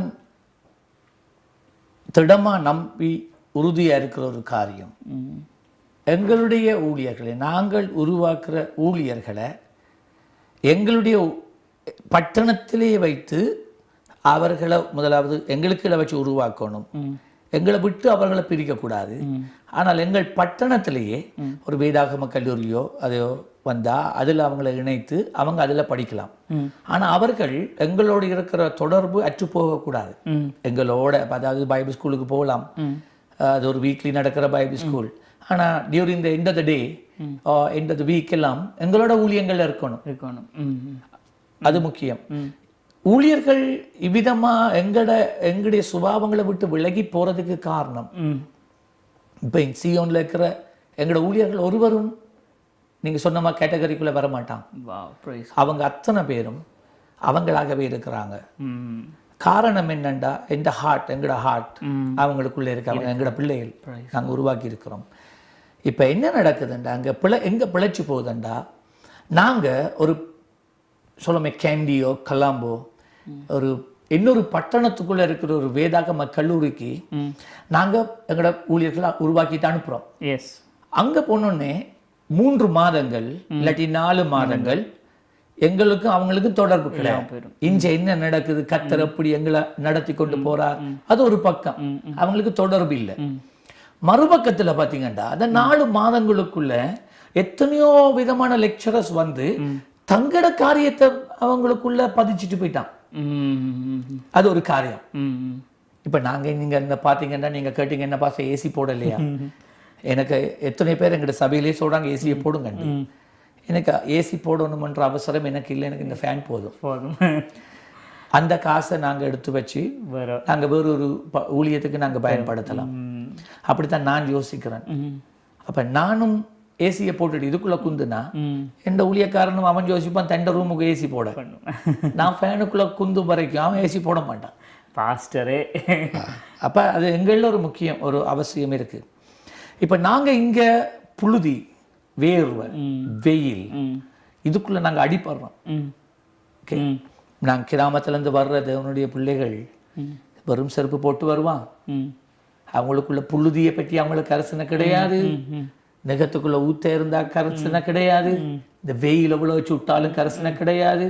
அவங்க ஊழியங்களை செய்து கொண்டு போவாங்க. ஏன், இதுதான் எங்களோட இயல்பு. இப்ப பைபிள் ஸ்கூல் உண்டு நாங்க அனுப்பின உடனே அவன் சொல்றான், ஏய் ஒவ்வொரு நாளும் குளிக்கணும். நான் குளிக்கத்தான் போடணும் ஒரு நாளும். இந்த நெகத்தை கிளீன் பண்ணு, சப்பத்து போடு, கிளீன் ஷர்ட் அயர்ன் பண்ணி போடணும், பியர்டை ஷார்ட் வெட்டணும், தலைமையர் அப்படி இருக்கணும். உடனே இவனை பாலிஷ் பண்றாங்க அங்க. இவனுக்கு இப்ப வெயில் சூடு கிடையாது, டஸ்ட் கிடையாது, நெருப்பு ஒண்ணு கிடையாது. அவர் இப்ப ஹார்டா இருந்த ஆக்கள் இப்ப என்ன நடக்குது, இங்க பைபிள் ஸ்கூலுக்கு அனுப்பினோடனே சாஃப்ட் ஆகுறாங்க. கொஞ்சம் சௌகரியங்கள் வந்து தி பிகம் சாஃப்ட். அப்ப திரும்ப ஒரு மாசத்துக்கு வேணுமெண்டா வெக்கேஷனுக்கு இருந்துட்டு தடாருன்னு திரும்பி போயிடுவான். இப்ப 3 வருஷம் முடிகிற நேரத்துல தரிசனமே போயிடுச்சு. எங்க ஊழியக்காரன் இங்க இருந்து இவர்களை அனுப்புவது, படிச்சு இவன் அஸ்திபாரங்களை கொஞ்சம் உறுதிப்படுத்தி இவன் இன்னும் நமக்கு ஆசீர்வாதமா இருப்பான். ஆனா அவன் வர்ற நேரம் நம்முடைய சபை, அனுப்பப்பட்ட சபை கஷ்டப்பட்டு ஜனங்களுடைய காணிக்கை எடுத்து இவனுக்கு பைபிள் ஸ்கூல் ஃபீஸ் எல்லாம் கட்டி அனுப்பினே இவன் அவ்வளத்தையும் எடுத்து படிச்சுட்டு இப்ப வேற கதை காய்ச்சிட்டு வாரான். பாஸ்டர் நாங்க அப்படிதான் செய்யணும், நீங்க இப்படி செய்யக்கூடாது, அப்படி செய்யணும், இப்படி ஜெபத்துக்கு முன்னுரிமை கொடுக்கறல, உபவாசங்களுக்கு முன்னுரிமை கொடுக்கறல. அவங்களுக்கு இப்ப பாலிஷ்டா இருக்கணும், ஃபுல் ஸ்லீவ் போடணும், அதுல ஒரு பிழையும் இல்லை, டை கட்டணும், அதுலேயும் ஒரு பிழை இல்லை, சாக்ஸ் ஷூ போட்டு தான் நடக்கணும். இப்ப கிராமத்துக்கு போனா அவனுக்கு பஞ்சு, ஏன் ஷூல உடனே தூசி படுது, வெயிலுக்குள்ள போயிடாது. ஏன்டா இவரை போயிட்டு பாலிஷ் பண்ணிட்டு வந்துக்கிறான், கடுப்பாயிருவேன். அப்ப இப்படியான பிரச்சனைகள் என்ன நடக்குதுன்னா, பிகம் சோ சாஃப்ட், அந்த ஹார்ட் லைஃப் இல்லாம போயிடுது. மாறா நாங்க எங்களோட ஊழியர்களை அவங்களோட ஃபீல்டுலேயே வச்சு, அந்த ஃபீல்டுலேயே வச்சு அவங்கள ட்ரெயின் பண்ணி அதே ஊழியத்துல வச்சா பைபிள் ஸ்கூல் முடிஞ்சாலும் அதுலேயே தான் அவன் அந்த இடத்துல பெரிய தேவனுக்கு ஒரு ராஜ்யத்தை கட்டி எழுப்பான். ஸோ அது வெரி இம்பார்ட்டன்ட். எங்களோட ஊழியர்களை நாங்க அவங்கள புல சொல்லக்கூடாது, குறை சொல்லி என்ன பிரயோஜனம், நாங்க தான் அதுக்கு காரணமே. ஸோ எங்களோட ஊழியர்களுக்கு நான் அதை சொல்லியிருக்கிறேன். உங்களை நான் யாரையும் பட்டக்கிழப்பு விட்டு வழி அனுப்ப மாட்டேன் படிக்க, உங்களை இங்கதான். அது ஒரு காரியம். 2வது இந்த செமினார் செமினாருக்கு எங்கட ஊழியர்கள் ஒருவரும் போக மாட்டான். நேரத்தை போய் வீணாக்காத. செமினாருக்கு போறதுல ஒரு பிழையும் இல்லை, சும்மா போயிட்டு எவ்வளவு நேரத்தை வீணாக்கி வராய் அதுக்குள்ள. ஏதாவது நல்ல ஒரு டீச்சர் வந்தால் பரவாயில்ல, போயிட்டு அதை விட்டுட்டு அங்கே பாரவன் சாப்பாடு நேரத்துக்கு மாத்திரம் வந்துட்டு சாப்பிட்டுட்டு போகிறான். அந்த பாவம் நமக்கு வேணாம். ஸோ ஆகவே தான் நான் என்ன சொல்கிறேன்டா, எங்களுக்கு தெரியணும், நான் படிப்பிப்பேன். அதான் நான் உங்களுக்கு தகப்பன், நான் தான் படிப்பிக்கக்குள்ள இந்த சபையின் தரிசனத்தோட நான் உங்களுக்கு படிப்பிப்பேன். அந்த எனக்கு பிறகு நீங்க இந்த ஊழியத்தை நீங்க தான் கொண்டு போறீங்க. அடுத்த ஜெனரேஷன் நீங்க தான் கொண்டு போகணும், வேற யாரும் கொண்டு போய். இன்னொரு பாலிசி இருக்கு, வேறு ஊழியங்கள்ல ரசிக்கப்பட்டு ஊழியத்துக்கு ஒப்பு கொடுத்தவனை நான் ஒரு நாளும் ஊழியக்காரன் எடுக்க மாட்டேன். ரீசன், அவன் எந்த பிள்ளை இல்லை, எங்களோட பிள்ளை இல்லை. நான் இந்த டெர்மினாலஜி பாவிக்கிறது பிள்ளையோ எனக்கு தெரியாது, ஆனால் இதை உணர்த்துறதுக்கு நான் இதை நான் இப்படி சொல்லலாம். இன்றைக்கு பல ஊழியர்கள் என்ன செய்கிறாங்கண்டா, நான் உனக்கு கூட சம்பளம் தாரேன், நான் உனக்கு இது செய்கிறேன்னு சொல்லிட்டு நயம் காட்டி இன்னொரு சபையில் உத்தமமாக உண்மையாக இருந்தவன கதைச்சு காய்ச்சி தங்கட சபைக்கு எடுக்கிறான். உண்மையாக என்ன நடக்குதுண்டா, வந்தவனும் சந்தோஷமாக ஊழியம் செய்ய போகிறதில்லை, எடுத்தவனும் இவனோட சந்தோஷமா இருக்க போறதும் இல்லை. காரணம் என்னண்டா, அவன் உன்னுடைய பிள்ளை அல்ல, உன் ஆவிக்குரிய பிள்ளை அல்ல. உதாரணம், எங்கட சொல்லுவோமே, ஒவ்வொரு நாளும் நாங்கள் சாப்பாடு கொட்டுறோம்னு சொல்லுவோமே வெளியில குப்பையில வீட்டில். அப்போ இந்த ரோட்டால போகிற நாய், ஒரு பசியா போகிற நாய் பார்த்துட்டு வாழை ஆட்டி ஆட்டி ஆட்டி வந்து சாப்பிட்டு இந்த பாவம் தானே இந்த நாயின்னு சொல்லி நாங்களும் இனி முத்தத்துக்கு எடுத்து அதை ஒரு கொஞ்சம் நாட்கள் போக குளிப்பாட்டி எங்கட நாய் ஆக்கிட்டோம். ஆனா இந்த நாய் ஒரு நாள் தவறு விட்டோன்னே கம்பை தூக்கினோன்னு என்ன தெரியுமா செய்யும், நீ யாரா எனக்கு அடிக்கிறதுக்கு கண்டு போட்டு அது திருப்பி போயிடும் தெருக்கேன், அது தெரு நாய். ஆனா நீங்க உங்களோட வீட்டுல குட்டி போட்ட நாயை வளர்த்து எவ்வளவு அடிங்க, அங்கேதான் உங்களோட காலையை சுத்தி இருக்கேன், நீங்க தான் அப்பா. இன்றைக்கு அதுதான் ஒரு காரணம். இன்னொரு காரியம் இருக்கு, நீங்க சொல்லலாம் பெரிய சபை பெரிய ஊழியம் இன்றைக்கு சொல்லுவாங்க பலர், அவங்களுக்கு என்ன. ஆனால் நீங்கள் எங்களோட ஊழியக்காரனுடைய எலவன்ஸை போய் கேட்டு பாருங்க, எந்த எலவன்ஸை கேட்டு பாருங்க, நீங்கள் ஆச்சரியப்படுவீங்க. ஏன் பாஸ்டர் இத்தனை லட்சம் வருது உங்களுக்கு ஒரு மாதம் ஒன்று சொன்னால், ஏன் இவ்வளவு உங்களுக்கு? நான் தான் எங்கள் ஃபைனான்சஸ் ஹேண்டில் பண்ணுறேன், நான் தான். எங்களுக்கு ட்ரெஷர் இருக்குது, எங்களுக்கு கமிட்டி இருக்குது, எல்லோரும் இருக்கிறான். ஆனால் யாருக்கு எவ்வளோ சம்பளம் போகுதுன்னு கமிட்டியோட கலந்து ஆலோசித்து டிசைட் பண்ணுறது நான் தான், நாங்கள். ஏன் எங்களால் முடிஞ்ச ஒரு 40,000 50,000 எடுக்கலாமலா? இத்தனை அனுபவம், ஒரு வருஷத்துக்கு 1000 ரூபா போட்டாலும் 35,000 ரூபா நான் எடுக்கணும். நான் சீனியர் பாஸ்டர், ஆனால் நான் அதை எடுக்கிறல. ஓகே, ஏன் நான் திருமணம், நான் பைபிள் ஸ்கூலுக்கு போகிற நேரம் முதலாம் தடவை இந்த சபை சியோன் சபை, நம்முடைய ஜனங்கள் எளிமையான ஜனங்கள் எனக்கு 500 rupees எனக்கு அனுப்புனாங்க, எனக்கு தந்தாங்க ஃபர்ஸ்ட் அலவன்ஸ். இங்கே இந்த சியோன் சபையால் நான் கைண்டியில் கலம்பில் படிக்க போயிட்டேன். அந்த 500ல் 50 rupees தசமபாகம் போடுவேன், 450 rupees பைபிள் ஸ்கூல் ஃபீஸ் கட்டுவேன், மிச்சம் தான் எனக்கு. எவ்வளோ எனக்கு? ஒன்றும் இல்லை. அப்போ நீங்கள் யோசிச்சுக்கலாம், கேட்கலாம், எப்படி கொழும்பில் வாழ்ந்தீங்க? கொழும்பில் நான் பைபிள் ஸ்கூலில் இருக்கக்குள்ள கல்வரி சர்ச்சில் இருக்கிற எந்த ஒரு விசுவாச வீட்டுக்கு நான் போகலாம், எவரும் எங்களை வந்து விசிட் பண்ணலாம், எவரும் எங்களுக்கு சாப்பாடு தரையலாம், எங்களுக்கு யாரும் ஒன்றும் கொண்டு செல்லையலாது. அப்போ ஏன் அவங்க அப்படி செய்தாங்க? விசுவாசத்தில் வாழ எங்களை பழக்குனாங்க. ஓகே, நான் கல்யாணம் முடித்த உடனே, நான் இங்கே வந்தோடனே எனக்கு இந்த அலவன்ஸ் 1,250 rupees. போன வருஷம் வரைக்கும் நான் சொல்ல மாட்டேன்னு அவ்வளோ உண்டு. ஓகே, ஏன் யோசிக்கலாம். என் மனைவி ஒரு நாளும் முறுமுறுத்தது இல்லை, என் பிள்ளைகள் ஒரு நாளும் முறுமுறுத்தது இல்லை. நாங்கள் மற்றவங்களுக்காக காட்ட வாழ்ந்ததும் இல்லை, எங்களுக்கு ஒரு வாழ்க்கையில் ஒரு சத கடனும் இல்லை. இந்த சபைக்கும் கடன் இல்லை, எனக்கும் எனக்கும் கடன் இல்லை, என் குடும்பத்துக்கும் கடன் இல்லை. ஏன்? ஒரு ஊழியக்காரன் வாழ்க்கையில் ஃபெய்த் என்கிற ஒரு ஆஸ்பெக்ட் ஒன்று இருக்கணும். எங்களோட எல்லா ஊழியர்களுக்கும் நாங்கள் கொடுக்கறது ஆக 14,000. ஏன்? என்னப்பா இவ்வளோ காசு இருக்குது, நீங்கள் கொடுக்கலாங்களா? இல்லை, கொடுக்கலாம், நாங்கள் கெடுக்க விரும்பலை. இது அத்தியாவசியமான பொருட்கள். அரிசி, மா, சீனி வேண்டதுக்கு ப்ளஸ் ஃபியூல், ஊழியத்துக்கு ஃபியூல் கொடுப்போம். வேண்டாம் ஊழியம் தடப்படப்போம். ஓகே, அதை நாங்கள் கொடுப்போம். பட் மிச்சம் கத்தற பாதத்திலிருந்து கத்தட்ட கேட்டோம். எந்த பாலிசி, என் ஆண்டவர் ஒரு ஜென்டில்மன்.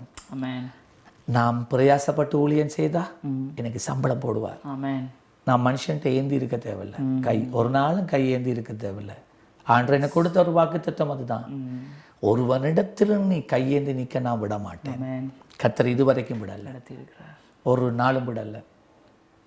ஸோ நான் ஒவ்வொருவருக்கும் இப்போ ஊழியத்துக்கு வருகிற பிள்ளைகளுக்கும் ஊழியத்தில் இருக்கிறவர்களுக்கு நான் சொல்கிற ஒரு கடன் எடுக்கிறத நிறுத்துங்க. கடன் எடுத்தால் உங்களுக்குள்ள விசுவாசம் இல்லைன்ற அர்த்தம்.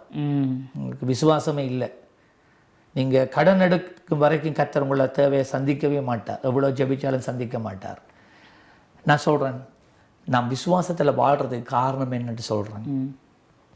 நாங்கள் எங்களோட அப்பா செத்து போனது பிறகு டேடா எங்களோட 1972 1973 இருந்து எங்களோட மம்மிக்கு கிடைச்ச பென்ஷன் 315 ரூபா.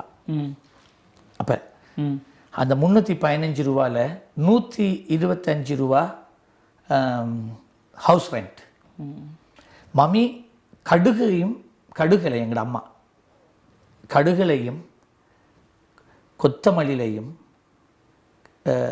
வெந்தயத்திலையும் சின்ன சீரகம் பெரு சீரகத்தில் இருந்து தசம பாகம் போடுவா. அப்படிதான் தசம பாகம் காசுலையும் போட்டு வேண்டிட்டு வாரதுலையும் தசம பாகம் எடுத்து சின்ன சின்ன சுருள் எடுத்து சேர்ச்சில் போய் போடுவா என் அம்மா. ஆனால் எங்களோட வீட்டுக்கு பக்கத்தில் ஒரு பேக்கரி இருந்தது. அப்போ நாங்கள் என்ன செய்தோம், கடனுக்கு பான் வேணும். ஒரு நாளைக்கு ஒரு பான், காலம்புற ஒரு பான், இரவைக்கு ஒரு பான். மாதம் முடிய பென்ஷன் வந்தோடனே உடனே பே பண்ணுறது. ஆனால் அந்த நாட்கள் இருந்த பாஸ் இன்பம் மோசஸ் எங்களுடைய அப்போ தகப்பனாக இருந்தார், எங்களை ஆவியில் வழி நடத்தினவர். ஒரு நாள் விடிய காலம்புற வந்து கேட்டார். ஆண்டவர் சொன்னார், ஆண்டவர் எங்களுக்கு உணர்த்துறார், நீங்கள் கடன் எடுக்கிறீங்க. அப்போ நாங்கள் எல்லோரும் இருக்கிறோம். நாங்கள் ஒரு ஆளோட முகத்தை பார்த்தோம். அப்போ பக்கத்து பேக்கரியில் அவர் சொன்னார், கத்தர் அதை குறித்து வேதனைப்படுறார். அவரை நீங்கள் நம்பாமல் நீங்கள் கடன் எடுக்கிறீங்க. அன்றைக்கு குடும்பமாக ஒரு தீர்மானம் எடுத்தோம், இனிமேல் அந்த பானும் நாங்கள் சாப்பிட்றதில்லை, கடன் எடுக்கிறதில்லை.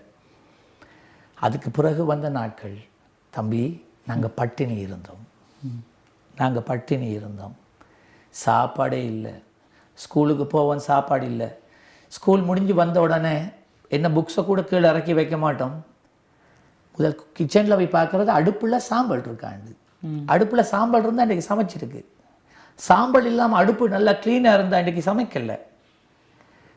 எத்தனையோ நாட்கள் நாங்கள் விசுவாசத்தை நிமித்தம் பசியோட வாழ்ந்தோம். பப்பாசி இருக்கு மரத்தில், ஒரே பப்பாளம் இருக்காதே, பச்சை ஆஞ்சி நெருப்பில் சுட்டு நான் சாப்பிடுவோம்.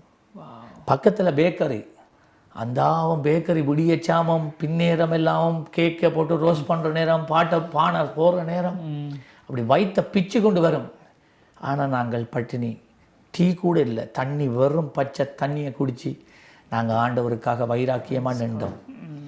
நாங்கள் எங்களுடைய மெயின்லைன் சபைகளை விட்டு, ஆங்கிலிக்கன் திருச்சபையை விட்டு சியோன் சபைக்கு நாங்கள் அந்த காலங்களில் வந்ததால், எங்களோட அப்பா மறுத்து போனபடினால், சின்னொரு பென்ஷன் தான் என் மம்மிக்கு கிடைச்சபடினால், என் அம்மாட அண்ணன் ஒவ்வொரு மாதம் 25 ரூபா அனுப்புவார் உதவி பணம்.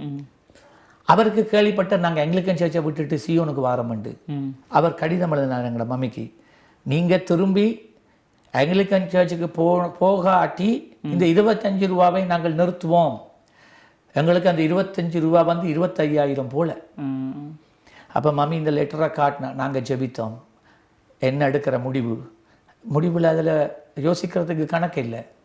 நாங்கள் இந்த 25 ரூபாய்க்காக கத்தரை மறுதளிக்க இயலாது. அடுத்த கடிதம் மம்மி எழுதுனா, எனக்கு உங்களோட காசு தேவையில்லை, நாங்கள் இயேசுவை மறுதளிக்க மாட்டோம். அவர் உடனே அந்த பணத்தை நிப்பாட்டினார். இன்னும் பட்டினிக்குள்ளே போனோம். அதுதான் ஆண்டவர் அந்த ஆரம்ப காலங்களில் விசுவாசத்தில் வாழ்கிறதுண்டா என்னன்ட்டு இந்த அம்மா கூடாக கற்றுக் கொடுத்தார். பாஸ்டர் இன்பமும் அந்த நாட்களில், நீங்கள் நம்ப மாட்டீங்க, அந்த நாட்களில் அவர் பாஸ்டர் இன்பமும் ரஞ்சி அவரோட மனைவி மிகுந்த தியாகம் பண்ணியிருக்கிறாங்க. அவங்களுக்கு சாப்பாடு, நான் அவங்களோட இருந்தேன், நான் சாப்பாடு இல்லை. சில நேரம் அந்த நாட்களில் மரவள்ளி தான் சீப்பஸ்ட் ஃபுட். அது போயிட்டு ஒரு 2%, 3%க்கு 2 கிலோ வேண்டிட்டு வரலாம். அதை வேண்டிட்டு அபிச்சுக்கு சாப்பிட்றது, மஞ்சளையும் போட்டுட்டு. சில நேரம் அந்த மரவள்ளி கூட வேண்டதுக்கு காசு இல்லை, வெறும் டீயை குடிச்சிட்டு பிளேன் டீயை குடிச்சிட்டு இருந்த காலங்கள் அதெல்லாம் சரித்திரம். நாங்கள் கடந்த கால அனுபவத்தில் வாழையெல்லாம் அது முடிஞ்சு. ஆனால் 2019ஆம் ஆண்டில் நான் விசுவாசத்தில் ஓடணும். யாராக இருந்தாலும் சரி, ஊழியக்காரனே, நீ கடன் எடுக்க முடியாது, சபை கடன் எடுக்க முடியாது. இந்த சபையில் யாருமே ஒரு லோன் எடுக்க போகிறோம் பாஸ்டர் ஜெபிங்கன்னு வர மாட்டான். வந்தான்னா அவனுக்கு ஏச்சு. என் ஆண்டவர் இயேசு சுவாமி சொன்னார், ஒரு வீடு கட்டுறதுக்கு முதல் எஸ்டிமேட்டை போடு, காசை சேர்த்துட்டு வேலையை தொடங்கு. அதுதான் பிப்ளிக்கல். கடன் எடுத்து ஆண்டவரை நம்புன்னு பைபிள் எங்கேயுமே கிடையாது. ஆகவே இந்த ஊழியம் வளர்றதுக்கு ஒரு ரகசியம் கடன் இல்லாத ஒரு வாழ்க்கை. மற்றது இல்லை, மற்றது இன்னொரு காரியம் இருக்குது. நான் காசை பற்றி பெருசாக பேசுகிற ஆள் இல்லை, சபையில் பேச மாட்டேன். வருஷத்துக்கு ஒருக்கா தசம பாகத்தை பற்றி பேசுவேன். ஆனால் நாங்கள் ஊழியக்காரன், நாங்கள் எங்களோட தசம பாகத்தை போடுறோம், எங்களோட பிள்ளைகள் தசம பாகம் போடுறான். நான் தைரியமாக சொல்லுவேன், ஏண்டா இந்த எலாவன்ஸை எடுத்துட்டு நான் இந்த மனைவியோட கையெல்லாம் கொடுப்பேன். ஏண்டா இந்த கையிலேருந்து அடுத்த யார் பாஸ்டர் வந்தால் நான் கொடுத்துருவேன்.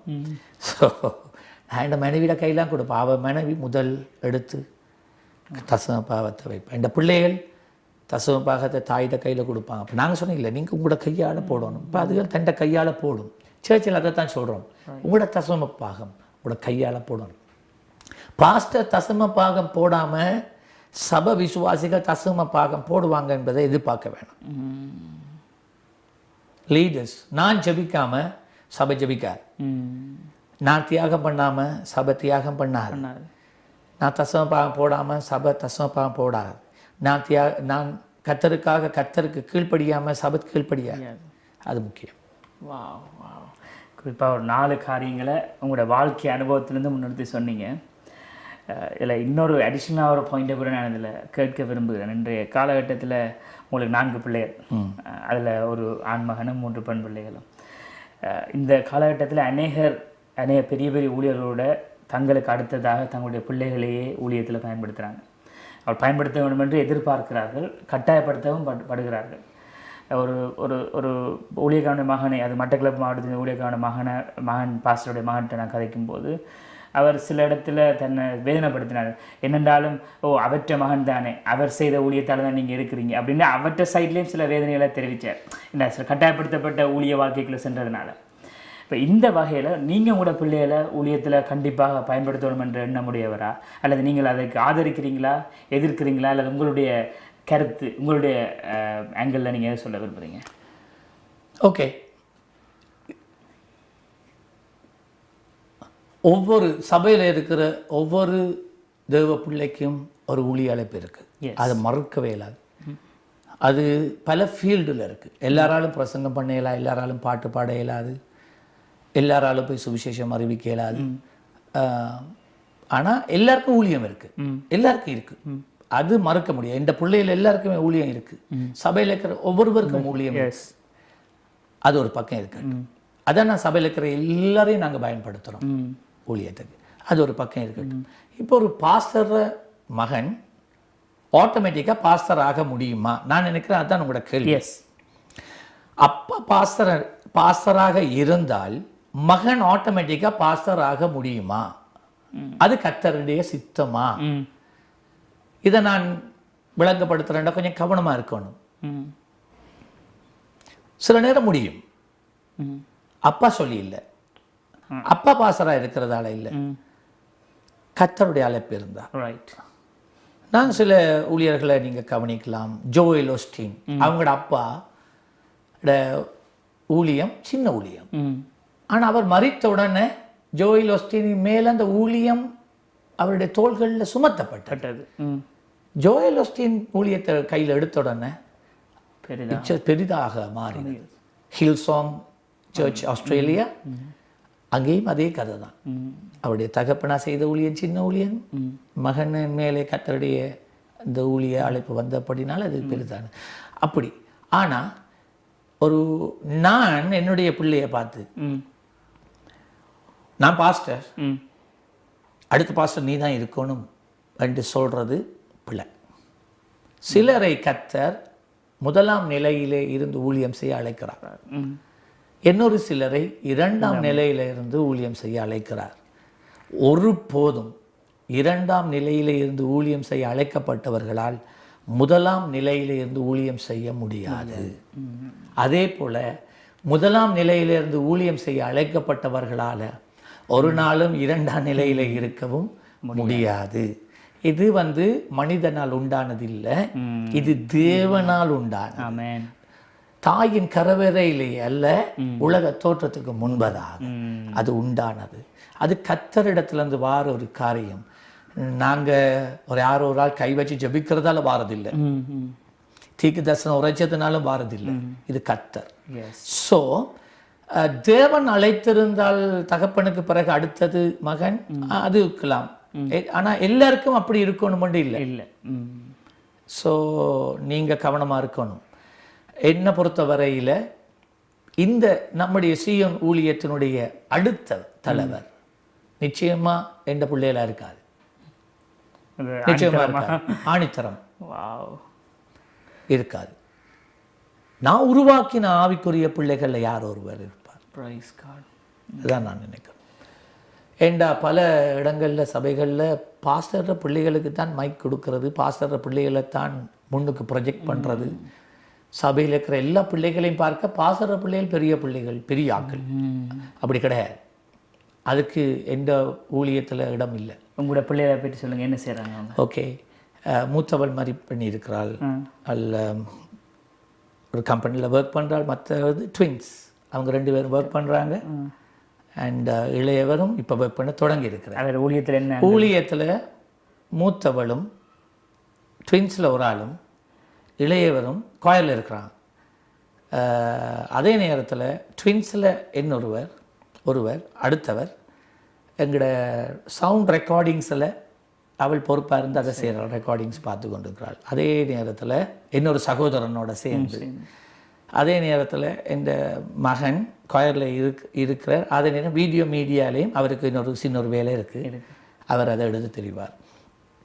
ஸோ அவங்களுடைய அழைப்பு, அவங்களுக்கு கொடுக்கப்பட்டிருக்கிற தாளந்து, இது எல்லாம் அழைப்போட தாளந்துகள் இணைஞ்சிருக்கும். ஆண்டவர் என்ன உங்களோட வாழ்க்கையில் என்ன அழைப்பை வச்சிருக்கிறாரோ அதுக்கு ஏற்ற தாளந்து, திறமை எல்லாம் தாயின் கற்பத்திலே அதை அப்படியே போட்டு விடுறார். Yes, exactly. அது இடையில போடுற காரியம் இல்லை. It's there always. when you are born, it's in you. அப்ப யாரும் திணிக்கலாது. எஸ். ஆனா வளர்ந்து வரக்குள்ள அதெல்லாம் மெதுவா மேனிஃபெஸ்ட் பண்ண தொடங்கும். எஸ்.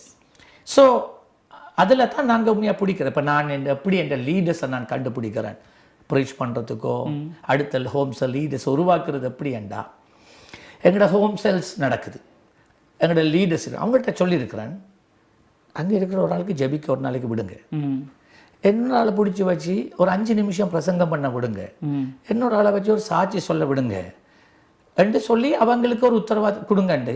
சில ஆட்கள் செய்ய மாட்டாங்க, எனக்கு 7 ஆண்டு சொல்லுவாங்க, சில ஆட்கள் செய்வாங்க. அப்போ அவங்க டக்குன்னு செய்வாங்க. ஓகே, அவங்கள எனக்கு காட்டுங்க யார், அவங்கள நான் தனியாக வச்சு கதைப்பேன். தென் அவங்கள லீடர்ஸ் மீட்டிங்க்கு கூப்பிடுவேன், அவங்கள பைபிள் ஸ்டடிக்கு கூப்பிடுவேன். Then we create and ministry opportunity. அப்படி தான் நான் ஒரு ஊழியர்களை உருவாக்குறது. இந்த ஃபீல்டு வீட்டில் டிவிக்கு முன்னால் குந்திட்டு இருந்துட்டு காலாட்டுறவனுக்கு ஊழியம் கொடுக்க மாட்டேன். எங்களோட வேர்வை சிந்தோணும், எங்களோட புழுதியை நக்கணும், எங்களோட நாங்கள் படுகிற போராட்டங்கள்ல எங்களோட சகிக்கணும். அப்படியானவங்களுக்கு தான் எதிர்கால ஊழியம் இருக்கு. அருமை பாஷா. முக்கியமாக என்ன கவர்ந்த ஒரு காரியம், இன்றைக்கு கூட மகன் இதை கேட்டுக்கொண்டு தானே பார்த்தாலும் யோசிப்பார், உங்களுடைய தகப்பனுடைய அந்த மனநிலை அவருக்குன்ற ஒரு ஃப்ரீடத்தை நீங்கள் கொடுக்குறீங்க. அதான் இதில் மெயின். இல்லை நீ ஊழியத்தில் வர ஊழியம் எல்லாருமே விழுந்த கடமை, சுவிசேஷம் அறிவிப்பு எல்லாமே விழுந்த கடமை. ஒவ்வொரு பங்காக நீங்கள் 2ஆம் நிலை 1ஆம் நிலை அழகாக விளங்கப்படுத்தினீங்க. இதை பார்த்து கொண்டிருக்கிற ஊழியர்களும் சரி, ஊழியருடைய பிள்ளைகளுக்கும் சரி, இந்த கருத்துக்கள் மிகவும் பிரயோஜனமாக இருக்கும் நான் விசுவாசிக்கிறேன். வளர்ந்து வர ஊழியர்களுக்கு அநேக காரியங்களை அவர் சொன்னார். குறிப்பாக இந்த ஊழிய பயிற்றுவிக்கிற அந்த தன்மை எவ்வளோ விசேஷமான ஒரு கொள்கை அடிப்படையில் மாத்திரமல்ல, செயல்பாட்டிலும் அதை காட்டுகிறார்கள். தலைமைத்துவ பண்புகளை நான் அன்பு போராட்டத்தில் நான் பார்க்கிறேன். உண்மையிலேயே இது அநேக ஊழியர்களுக்கு ஒரு முன்மாதிரி. இந்த ஊழியம் இன்றைக்கு இவ்வளவு தூரம் கட்டப்பட்டிருக்கிறதுன்னு சொன்னால் இப்படிப்பட்ட தலைமைத்துவ பண்புகள் உங்களிடத்திலும் இருக்கும் பொருட்டு உங்களுடைய ஊழியங்களும் கட்டப்படும். இன்றைக்கு ஊழியங்களை நீங்கள் தடுமாறி கொண்டிருக்கலாம், எப்படி அடுத்த கட்டத்துக்கு போகணும்னு தெரியாமல் இருக்கலாம். இந்த secret of success is here. So அருமையான கருத்துக்களை உங்கள் முன்னால் வைத்திருக்கிறோம் நான் விசுவாசிக்கிறேன். தொடர்ந்து நம்முடைய லார்ட் டிவி நேயர்களுக்கு நீங்கள் கொடுக்கக்கூடிய செய்தி என்ன? பிரியமானவர்களே, இங்கே ஒரு விசுவாசியாக இருந்தால் நீ ஒரு சாதாரணமானவன் அல்ல. இந்த மட்பாண்டமான இந்த பாத்திரத்துக்குள்ளே தேவன் அவருடைய பரலோக பொக்கிஷத்தை வைத்திருக்கிறார். உனக்குள்ளே ஒரு பரலோக பொக்கிஷம் உண்டு. இயேசுவாமி சொன்னார், என்னுடைய நாமத்தினாலே வியாதி சுமையில கரங்களை வைப்பார்கள், அப்பொழுது குணமடைவார்கள். உங்களுக்குள்ள இருக்கிற பொக்கிஷம் உங்களுக்கு விளங்கும். ஒருவனுக்கு சுவிசேஷம் அறிவிக்காமல் ஒருவன் ரட்சிக்கப்பட முடியாது. இருளிலே இருக்கிற ஒருவனுக்கு இயேசுவை காண்பிக்காமல் அவன் வெளிச்சத்துக்குள்ள வர முடியாது. தற்கொலை எண்ணத்தோடு தற்கொலை தான் முடிவென்று கூட இருக்கிறவனுக்கு இயேசுவின் அன்பையும் இயேசுவினுடைய திட்டத்தையும் அவன் வாழ்க்கையில் காட்டாமல் அவனை நாங்கள் மீட்டுக்கொள்ள முடியாது. இந்த பொக்கிஷம் உங்களுக்குள்ளே தான் இருக்கிறது. இந்த உலகத்தில் இருக்கிற எந்த பிரச்சனையை எடுத்துக்கொண்டாலும் அதுக்கு பதில், ஒரே பதில் இயேசு கிறிஸ்து. அந்த பதில் தான் உங்களுக்குள்ளே இருக்கிறார். பிரியமானவர்களே, உன்னுடைய வாழ்க்கை எவ்வளவு சீக்கிரத்திலே முடியும் என்பது உனக்கு தெரியாது. தேவன் குறித்த ஒரு நாள் உண்டு. அந்த நாள் வந்தால் உன் காலங்கள் முடிந்தது. அதற்கு முன்பதாக தேவன் உனக்கு கொடுத்த ஊழியத்தை, உன் வரங்களை, உன் திறமைகளை நீ பயன்படுத்த வேண்டும். நீங்கள் சில நேரம் சொல்லலாம், பாஸ்டர் எங்கட சபையில் எங்களுக்கு ஊழியம் செய்ய தருணம் தாராங்கல்ல. சபை உனக்கு ஊழியம் செய்வதற்கு தருணம் தர வேண்டிய அவசியமே கிடையாது. ஒன்று பாஸ்டர்கிட்ட கேட்கலாம், உதவி செய்ய எனக்கு ஊழியம் செய்ய எனக்கு தருணம் தாங்கண்டு. தரலையா, தும்பு தடி எடுத்து சேர்ச்சை கூட்டுங்க. சபையில் வந்து ஒரு 2 மணத்தையெல்லாம் ஒவ்வொரு நாளும் இருந்து சபையின் ஊழியங்களுக்காக ஜெபிங்க. அது ஊழியம். பிரசங்க மேடையிலிருந்து பிரசங்கிப்பது மாத்திரம் இல்லை ஊழியம். இது ஊழியம். ரோட்டால் போகிற நேரத்தில் சர்ச்சுக்கு வாரவங்கள்ட்ட, பிச்சை கேட்டு வாரவங்கள்ட்ட இயேசுவை பற்றி சொல்லுங்க. அதுதான் சுவிசேஷம். அக்கம் பக்கத்தில் இருக்கிறவங்கள், உங்களுடைய நண்பர்கள், உறவுகளுக்கு இயேசுவை பற்றி சொல்லுங்க. சர்ச்சுக்குள்ளே அழைச்சிட்டு போங்க. அதுதான் ஊழியம். ஊழியம் செய்ங்க. ஊழியம் கையில் இருக்கு. இன்னொருவர் உங்களுக்கு அந்த ஊழியத்தை தரும்படிக்காய் காத்திருக்க வேண்டாம். ஊழியத்தை இயேசு உங்களுக்கு கொடுத்து விட்டார். ஒருவனை ஊழியத்துக்கு அழைப்பது மனிதன் அல்ல, கர்த்தராகிய இயேசு கிறிஸ்து. அவர் சொன்னார், நான் உயிரோடு இருந்த காலங்களில் கிராமங்கள் தோறும் போய் திரளான ஜனங்கள் மேலே கண்ட மனதுருகி அவருடைய தேவைகளை சந்தித்து தேவ ராஜ்யத்தை பிரசங்கித்து வந்தேன். இப்போ நான் போகிறேன் பிதாவினிடத்துக்கு. உங்களோட கையில் அந்த வேலையை வச்சுட்டு போகிறேன், தொடர்ந்து நடத்துங்க என்று ஆண்டவர் இயேசு சொன்னார். ஆகவே தான் மத்தேயு, மாற்கு, லூக்கா, யோவான் பாருங்க, எல்லாம் இயேசு செய்த ஊழியம். அப்போஸ்தலர் நடவடிக்கைக்கு வாங்க. தேவன் அவர் விட்டு சென்ற ஊழியத்தை சீஷர்கள் செய்ய ஆரம்பிக்கிறான். இன்றைக்கு நாங்கள் எல்லோரும் அவருடைய சீஷர்கள். இயேசு வரும் வரைக்கும் இந்த ஊழியத்தை தொடர்ந்து செய்ய நாம் அழைக்கப்பட்டிருக்கிறோம். உங்களோட காலங்களை வீணாக்க வேண்டாம். நாளைக்கு இருந்து ஊழியம் செய்வேன், நாளைக்கண்டு தாமதம் பண்ண வேண்டாம். இன்றைக்கு ஊழியத்தில் இறங்குங்க. இதுதான் இன்றைக்கு தான் இந்த நாள். ஏனென்றால் நீங்கள் சுவிசேஷம் சொல்லாததுனால ஏதோ ஒரு ஆத்மா அங்கே அழிஞ்சு போயிட்டு இன்றைக்கு. ஆகவே தான் தேவன் உங்களை காலடிக்கே ஜனங்களை கொண்டு வரார். ஏசப்பா பற்றி சொல்லுங்க, தைரியமாக சொல்லுங்க. பாட்டல் பாட போறீங்களா? சண்டே ஸ்கூல் ஊழியத்தில் இறங்குங்க. கிராம ஊழியங்களுக்குள்ள போங்க. கிராம சபைகளுக்கு போய் உதவி செய்யுங்க. உங்களோட சபையில் உங்களுக்கு ஊழியம் தாராங்க இல்லைன்ட்டு போட்டு அப்படியே ஒன்றும் செய்யாமல் இருந்துறாங்க. ஊழியம் செய்யுங்க, கர்த்தர் உங்களை ஆசீர்வதிப்பார். ஆமென். அருமையான செய்தி. ஊழியம் இல்லாவிட்டால் நாங்கள் ஊழியத்தை கிரியேட் பண்ணி போகிறதான் நீங்கள் சொன்னீங்க. உங்களோட சபையில் வாய்ப்பு இல்லாவிட்டால் சிறிய சபையை கூட நீங்கள் சென்று உங்களுடைய அழைப்பு. அதில் உண்மையாக சொன்ன ஒரு காரியம், சர்ச்சை கூட்டுங்க முதல்ல. அந்த ஊழியமே பெரிய ஊழியம். இன்னொரு காரியம் நான் சொல்ல வேண்டும், எங்களோட லீடர்ஸுக்கு நான் சொல்லியிருக்கிற ஒரு காரியம், எங்களோட நல்ல ப்ரீச்சர்ஸ் இருக்கிறாங்க, நல்ல வர்ஷிப் லீடர்ஸ் இருக்கிறாங்க, நல்ல ஊழியங்கள் செய்யக்கூடியவங்க இருக்கிறாங்க. இப்போ எல்லாரையும் ஒரே ஆராதனையில் நான் பயன்படுத்தலாம். எஸ். ஆனால் அவங்களுக்கு சொல்லிக்கிறேன், யாராவது ஒரு சபை உங்களை ஊழியத்துக்கு அழைச்சா நான் ஒரு நாளும் போக வேணாம்னு சொல்ல மாட்டேன். அவங்க எல்லாருக்கும் தெரியும். அதான் இப்போ எங்களோட சபை 14 ஆண்டுகள் உடையவே இல்லை. நாங்கள் போகிற எல்லா இடத்துலையும் நான் டீமை கொண்டு போய் 20 பேரை கொண்டு போவேன்.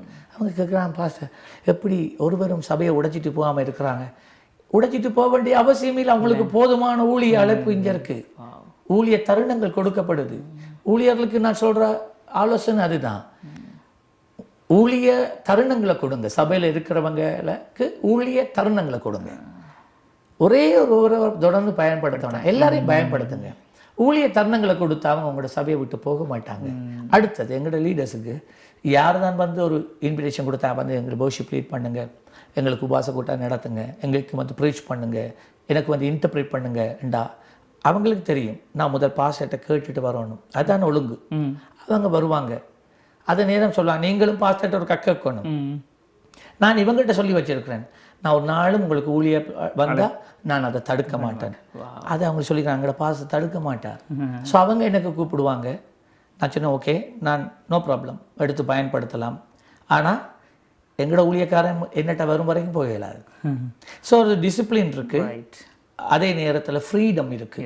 Because I trust our people and they trust our leadership. So ஆகவே சபையில் பிரிவுகளை தடுக்கிறதுக்கு ஒரு காரணம் இப்படிப்பட்ட அதுதான். மற்றது சபைகளை பற்றி தீழ்ப்பா பேசக்கூடாது, சபை ஊழியக்காரங்களை பற்றி தீழ்ப்பா பேசக்கூடாது. எல்லாம் தேவனுடைய சபை. யாராகிலும் சபைக்கு விரோதமாக எழுமுன்னா கர்த்தர் விட மாட்டார். நான் ஒரு காரியத்தை சொல்றேன், இன்றைக்கு உங்களுடைய சபைகள் வளராமல் இருக்கிறதுக்கு காரணம், ஒரு ஸ்தம்பிதமான ஒரு ஆவிக்குரிய நிலைக்கு வந்திருக்கிறதே காரணம் உங்களோட வாயினால ஊழியர்களை குறித்து மற்ற சபைகளை குறித்து பேசின குறை சொல்லி பேசின காரியங்கள். இது தேவனுக்கு பிடிக்காது. நீ சபைக்கு விரோதமாய், ஊழியங்களுக்கு விரோதமாய், ஊழியக்காரனுக்கு விரோதமாய் நீ பேசும்போது அது நீ தேவனுக்கு எதிராக பேசுகிறது.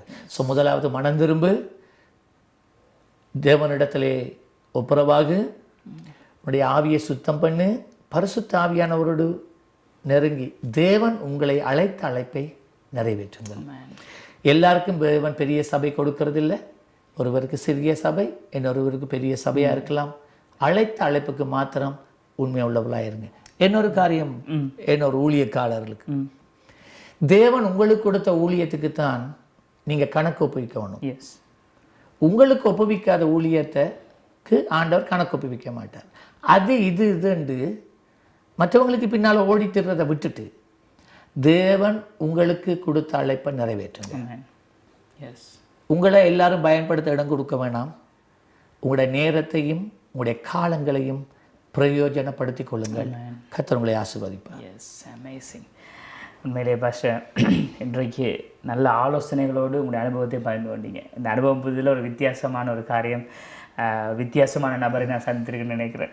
பொதுவில் ஒரு வித்தியாசமான டீம் கூட விளங்கியிருக்கும் அந்த தலைமைத்துவ பண்புகளில் எவ்வளவு உண்மையாக இருக்க வேண்டும்னு சொல்லி. இன்றைக்கு இறுதியாக நம்முடைய நேயர்களுக்காக ஒரு ஜெபம். ஜெபத்தில் வல்லமை கடந்து செல்லும், அற்புதங்கள் நடக்கும். ஆமென். ஆமென். இப்பொழுது நீங்கள் அருமையான நேயர்களே, உங்களுடைய சரீரத்தில் எந்த இடத்திலே உங்களுக்கு வியாதிகள் இருக்கிறதோ அந்த இடத்துல உங்களுடைய வலது கரங்களை வைத்து உங்களுடைய இடது கரத்தை வானத்துக்கு நேராக உயர்த்துங்கள். இயேசு கிறிஸ்துவினுடைய வல்லமை உங்களுக்குள்ளே இப்பொழுது கடந்து செல்வதை நீங்கள் உணர்வீர்கள். இந்த ஜெபம் முடிகிற போது உங்களை சோதித்து பார்த்து இந்த லார்ட் டிவியோடு கூட இணைந்து உங்களுடைய சாட்சிகளை அவர்களோடு கூட பகிர்ந்து கொள்ளும்படிக்காய் தாழ்மையுடன் கேட்டுக்கொள்கிறேன். அருமையான தகப்பனே சுவாமி, இந்த வேளையிலே இந்த லார்ட் டிவி கூடாக இந்த சாட்சியை கேட்டு இந்த நிகழ்ச்சியிலே கலந்து கொண்டு இதை கேட்டுக்கொண்டிருக்கிற அருமை பிள்ளைகளுக்கு ஆட்சேபிக்கிறேன்.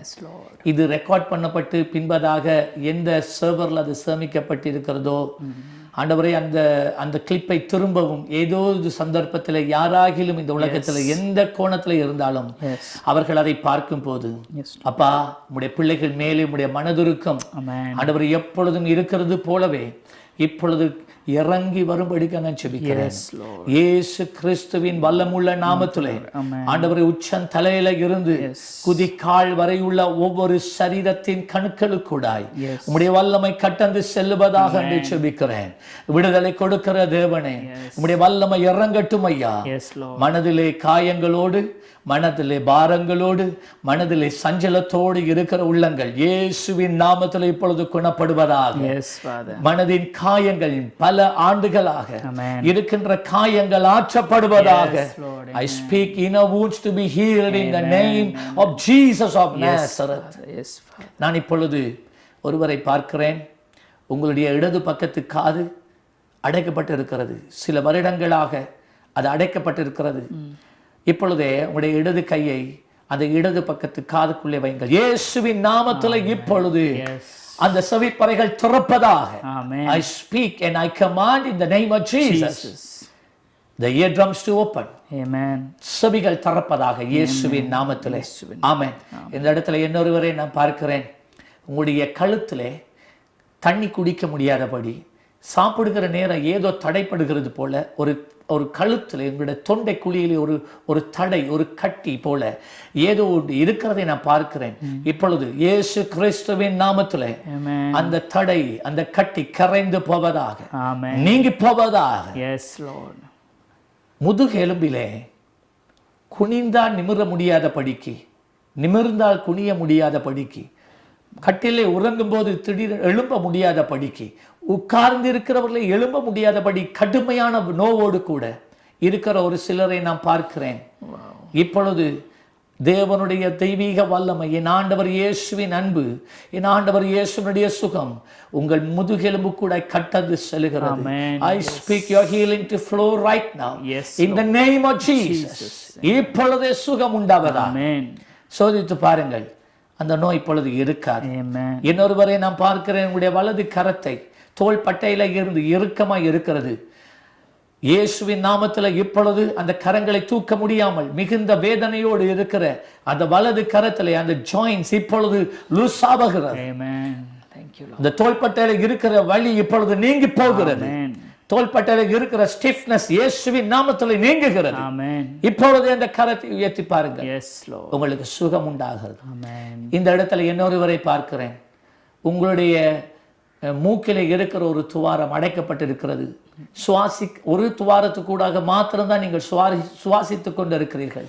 இயேசுவின் நாமத்துல அந்த அடைப்பு இப்பொழுது நீங்க போகிறது. இயேசுவின் நாமத்துல இப்பொழுது அந்த அடைப்பு நீங்குவதா, இந்த அடைப்பு இப்பொழுது நீங்குவதாக. இயேசுவின் நாமத்துல அந்த சவ்வு கரைந்து அழிந்து போவதா. Open up in the name of Jesus. இன்னொருவரை பார்க்கிறேன். உங்களுடைய இடது பக்கத்து கண்ணில் அப்படியே அந்த கண்களை இந்த மேலே நான் கரங்களை வைத்திருக்கிற இந்த பகுதி முழுவதும் கடுமையாக வலிக்கிறது. இப்பொழுது அந்த கண்ணில் இருக்கிறது குத்து வலி நீங்கிறது இயேசுவின் நாமத்தில். இப்பொழுது அந்த கண்களில் இருக்கிற வலி இப்பொழுது விலகி செல்லுவதா. ஆண்டவர் இந்த நெற்றியில இருக்கிற கடுப்பு நீங்குவதா. இன்னொருவரை நான் பார்க்கிறேன்.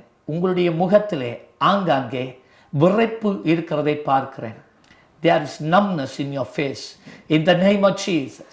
இயேசு கிறிஸ்துவின் நாமத்தில் இப்பொழுது இந்த முகத்தில் இருக்கிற விரைப்பு நீங்கி போவதாக, விலகி செல்லுவதாக என்று கட்டளையிடுகிறேன். இன்னொருவரை நான் பார்க்கிறேன். ஒரு சகோதரியை நான் பார்க்கிறேன். பெரும்பாடுள்ள ஒரு ஸ்திரியை போல 3 மாதங்கள் தொடர்ந்தும் உங்களுக்கு இரத்த போக்கு இருக்கிறது. 3 months, 3 மாதங்கள் இரத்த போக்கு, இரத்தம் போய்கொண்டே இருக்கிறது. நீங்கள் மாத்திரைகள் எடுத்திருக்கிறீர்கள். வைத்தியரிடத்தில் 2 தடவை போனீர்கள். எந்த விதத்திலும் உங்களுக்கு சுகம் வரவில்லை. இப்பொழுது இயேசு உங்களை குணமாக்குறார். இயேசு கிறிஸ்துவின் நாமத்தில் இந்த கர்ப்பப்பைகள் பிலிப்பியன் டியூப்ஸ் குணப்படுவதா. Jesus in your mighty name. Yes Lord. ஆண்டவரே, மனதில் இருக்கிற குழப்பங்கள் நீங்கட்டும். ஆமென். தெளிந்த புத்தி உண்டாகட்டும். Yes Lord. மனதில் இருக்கிற பயங்கள் அகன்று போகட்டும். இயேசுவின் நாமத்திலே விடுதலை, இயேசுவின் நாமத்திலே அற்புதங்கள் நடப்பதாக, சுகம் உண்டாவதாக. ஆமென். ஆண்டவரே, நம்முடைய அருமையான பிள்ளைகள் மேலாய் நம்முடைய மனதுருக்கை இறங்குவதாக. இன்னொருவரை நான் பார்க்கிறேன். நீங்கள் வேலைக்கு போனால், உங்களுடைய உறவுகள் வீட்டுக்கு போனால், உங்களுடைய நண்பர்களோடு இருக்க போனால் சந்தோஷமாக இருக்கிறீர்கள். ஆனால் எப்பொழுது உங்களுடைய வீட்டின் வாசல்ல காலடி எடுத்து வைக்கிறீர்களோ உங்களுடைய மனம் குழம்புகிறது. உங்களுடைய மனதிலே, உங்களுடைய முகத்திலே ஏதோ விதமான ஒரு பயம் உண்டாகிறது. உங்களுக்கு வீட்டிலே நிம்மதி இல்லை, ராத்திரியிலே தூக்கம் வருவதில்லை. இயேசுவின் நாமத்துல ஆண்டவர் இப்பொழுது உன்னை விடுவிக்கிறார். ஆமென். உனக்கு எதிராய் அந்த வளவு நிலத்திலே, அந்த குடும்பத்திலே இந்த செய்யப்பட்ட செய்வினைகள் உன் குடும்பத்தில் நீ சமாதானமாய் சந்தோஷமாய் வாழாதபடிக்கு, உன்னை குழப்பும்படி, உன்னை உபத்திரவப்படுத்தும்படி, வேதனைப்படுத்தும்படி உனக்கு விரோதமாய் செய்யப்பட்ட செய்வினை வல்லமைகள் இயேசு கிறிஸ்துவின் நாமத்திலே இப்பொழுது முறிந்து போவதாக. Yes, Father. Mighty Jesus. Yes, Lord. Precious Jesus. Amen. இயேசுவின் நாமத்திலே கடைசியாக ஒரு வாலிப சகோதரியை நான் பார்க்கிறேன். Yes. உன்னுடைய வீட்டிலே ஜன்னலை மூடி, கதவை மூடி, லைட்டை நீ ஆஃப் பண்ணி ஒரு மூலையிலே இருளிலே உட்கார்ந்து குந்தி இருக்கிறதை பார்க்கிறேன். நிலத்திலே குந்தி இருக்கிறதை பார்க்கிறேன். பயத்தால் நிரம்பினவளாய் நீ இருக்கிறதை பார்க்கிறேன். மிகுந்த கலக்கத்தோடு இருக்கிறதை பார்க்கிறேன். தற்கொலை பண்ணுவதுதான் என் முடிவு என்று சொல்லிக் கொண்டு இருக்கிறதை பார்க்கிறேன். இயேசு மேலே அன்பாய் இருக்கிறார். இயேசுனுடைய ஒளி இப்பொழுது உண்மையில இறங்கி வருகிறது. உன்னுடைய அறை முழுவதும் அவருடைய ஒளி பிரகாசிக்கிறது. இயேசுவின் பிரசன்னம் உனக்குள்ள இறங்குகிறது. இயேசுவின் அன்பினால் இப்பொழுது உன்னுடைய உள்ளம் நிரப்பப்படுகிறது. உன்னுடைய தோல்வியை எல்லாம் கர்த்தர் ஜெயமாய் மாற்றுகிறார். உன்னுடைய வாழ்க்கையில ஒரு பெரிய திருப்பம் இந்த நாளிலே உண்டாகிறது. கர்த்தர் உண்மையிலே அன்பாய் இருக்கிறார். மகளே, எழும்பு, எழும்பு, அந்த இடத்தை விட்டு எழும்பு இயேசுவின் நாமத்தில். கடைசியாக நான் இன்னொருவரை பார்க்கிறேன், இன்னொரு குடும்பத்தை நான் பார்க்கிறேன். இனிமேல் நாங்கள் ஆலயத்துக்கே போவதில்லை, இனி நாங்கள் சர்ச்சுக்கு போறதில்லை, இனி நாங்கள் ஆராதனைக்கு போறதில்லை என்கிற முடிவோடு நீங்கள் இருக்கிறீர்கள். கர்த்தர் சொல்லுகிறார், உன் முடிவு என்னுடைய முடிவு அல்ல. நீ எடுத்திருக்கிற தீர்மானம் என்னுடைய தீர்மானம் அல்ல. எழும்பு, எழும்பு, புறப்படு. அதுவே நான் உனக்கு கொடுத்திருக்கிற ஆலயம். அந்த அந்த என் பலத்த கரத்துக்குள்ளே அடங்கி இருந்து என்னுடைய மகிமையை நீ காணும்படிக்காய் நான் உன்னை அங்கே நடத்தி செல்லுகிறேன். வெகு சீக்கிரத்தில், இன்னும் ஒரு சில மாதங்களுக்குள்ளே பெரிதான திருப்பங்கள் மனைவியின் வாழ்க்கையில உண்டாகும். உன்னுடைய வாழ்க்கையில உண்டாகும். உன்னுடைய மூத்த மகளுடைய வாழ்க்கையில உண்டாகும். கர்த்தர் இதை சொல்லுகிறார். இயேசுவின் நாமத்திலே ஆண்டவர் நம்முடைய பிள்ளைகளை ஆசீர்வதிக்கும். நீ தொடர்ந்து இடைப்படுவீராக. இயேசுவின் நாமத்திலே வேண்டி நிற்கிறோம் பிதாவே. ஆமென். ஆமென். God bless you. நன்றி பாஸ்டர், உண்மையில் உங்களுடைய நேரத்தை ஒதுக்கி இந்த இடத்துல வந்ததுக்கு நன்றி. அநேகருக்கு இன்றைக்கு தீர்க்க தரிசனமாக இது எப்பொழுது டெலிகாஸ்ட் பண்ணுவேன்னு கூட உங்களுக்கு தெரியாத நான் ஆண்டவர் உங்களை கொண்டு சில காரியங்களை பேசியிருக்கிறேன், பல காரியங்களை பேசியிருக்கிறேன். நிச்சயமாக இப்போ அற்புதங்களை ருசி பார்த்துருப்பீங்க. உடனடியாக திரையில் தெரிகிறது பாஸ்டர் தொலைபேசி இலக்கங்கள், அவருடைய மின்னஞ்சல் மற்றும் வெப்சைட். உடனடியாக தொடர்பு கொண்டு நீங்கள் பெற்ற அற்புதங்களை அவருக்கு தெரியப்படுத்துங்கள், லா டிவிக்கு தெரியப்படுத்துங்கள். அவருடைய விவரங்கள் இங்கே தெரிகிறது. குறிப்பாக நான் பாஸ்டர் ரோஷான வீடியோவில் மற்றும் இப்பொழுது நேரடியாக பார்த்தா கூட உங்களுடைய அப்பியரன்ஸ் ஒரு நல்ல செல்வந்த குடும்பத்தில் வந்து அந்த ஊழியத்தை ஒரு சௌகரியமாகவே செய்ய ஆரம்பித்தது போல தான் நான் நினைத்தேன். ஆனால் பாஸ்டர் ரோஷானுக்கு பின்னால் இவ்வளவு பாடுகள், வறுமைக்குள்ளே இருந்திருக்கிறார். விசுவாசத்தினால பல கஷ்டங்களை அனுபவித்தவர் இப்பொழுது தான் தெரிகிறது. அவருடைய அப்பியரன்ஸ் வீடியோவில் எல்லாம் பார்க்கும்பொழுது அப்படித்தான் இருக்குது. ஆனால் இதற்கு பின்னால் நிறைய தியாகங்கள் இருக்கிறது என்பதை இப்பொழுது நாங்கள் அறிந்திருக்கிறோம். எல்லா நேர்களுக்கும் இப்போ தெரிஞ்சிருப்பாங்க. நிச்சயமாக ஆண்டவர் உங்களை இன்னும் வல்லமையாக பயன்படுத்துவார். லட்சங்களுக்கும் கோடிகளுக்கும் அநேக நாடுகளுக்கும் ஆண்டவர் உங்களை கொண்டு பயன்படுத்தும். இப்பொழுதே போகிறீங்க, ஆனால் இன்னும் அநேகருக்கு, குறிப்பாக கேடாக வருவதற்கு உங்களை அன்போடு வேண்டுகிறோம். கர்த்தர் நிச்சயமாக உங்களை பயன்படுத்துவார். தொடர்ந்தும் இன்னும் ஒரு அனுபவத்தோடு உங்களை சந்திக்கும் வரை உங்களிடமிருந்து விடைபெறும் நான் உங்கள் அன்பு சகோதரன் அலன்ராஜ் ஜருநாயகம். தயவு செய்து உங்களுடைய அற்புதங்களை பெற்றவர்கள் உடனடியாக பாஸ்டர் தெரியப்படுத்த. குறிப்பாக இன்னொரு காரியம், மட்டக்களப்புக்கு வந்தால் தயவு செய்து பாஸ்டரை விசிட் பண்ணாமல் போகாதீங்க. ஏனென்றால் இங்கே ஆண்டுடைய அற்புதங்களும் அடையாளங்களும் பலத்த செய்கைகளும் இந்த சபையிலே நாங்கள் பார்க்கிறோம். அவரை சந்தித்து அட்லீஸ்ட் அவருடைய சபை ஆராதனையில் கலந்து கொண்டு அவரை வாழ்த்தி விட்டு சந்தித்து விட்டு செல்லுங்கள். எப்பொழுதுமே அன்போடு வரவேற்கிற ஒரு உள்ளம் படைத்த ஒரு பாஸ்டர். ஸோ நீங்கள் கண்டிப்பாக இலங்கைக்கு விஜயம் செய்தால் ஜயன் சர்ச் பெட்டிகுலோ. அந்த விவரங்கள் திரையில் தெரிகிறது, குறித்து வைத்துக் கொள்ளுங்கள். தொலைபேசி இலக்கங்கள் தெரிகிறது, குறித்து வைத்துக் கொள்ளுங்கள். சபைக்கு விஜயம் செய்ய மறவாதிருங்கள். மீண்டும் இன்னும் ஒரு நிகழ்ச்சியில் சந்திக்கும் வரை உங்களும் இந்த விடைபெறும் நான் உங்கள் அன்பு சௌர் அலன்ராஜ் நாயகம் மற்றும் பாஸ்டர் ரொஷான்.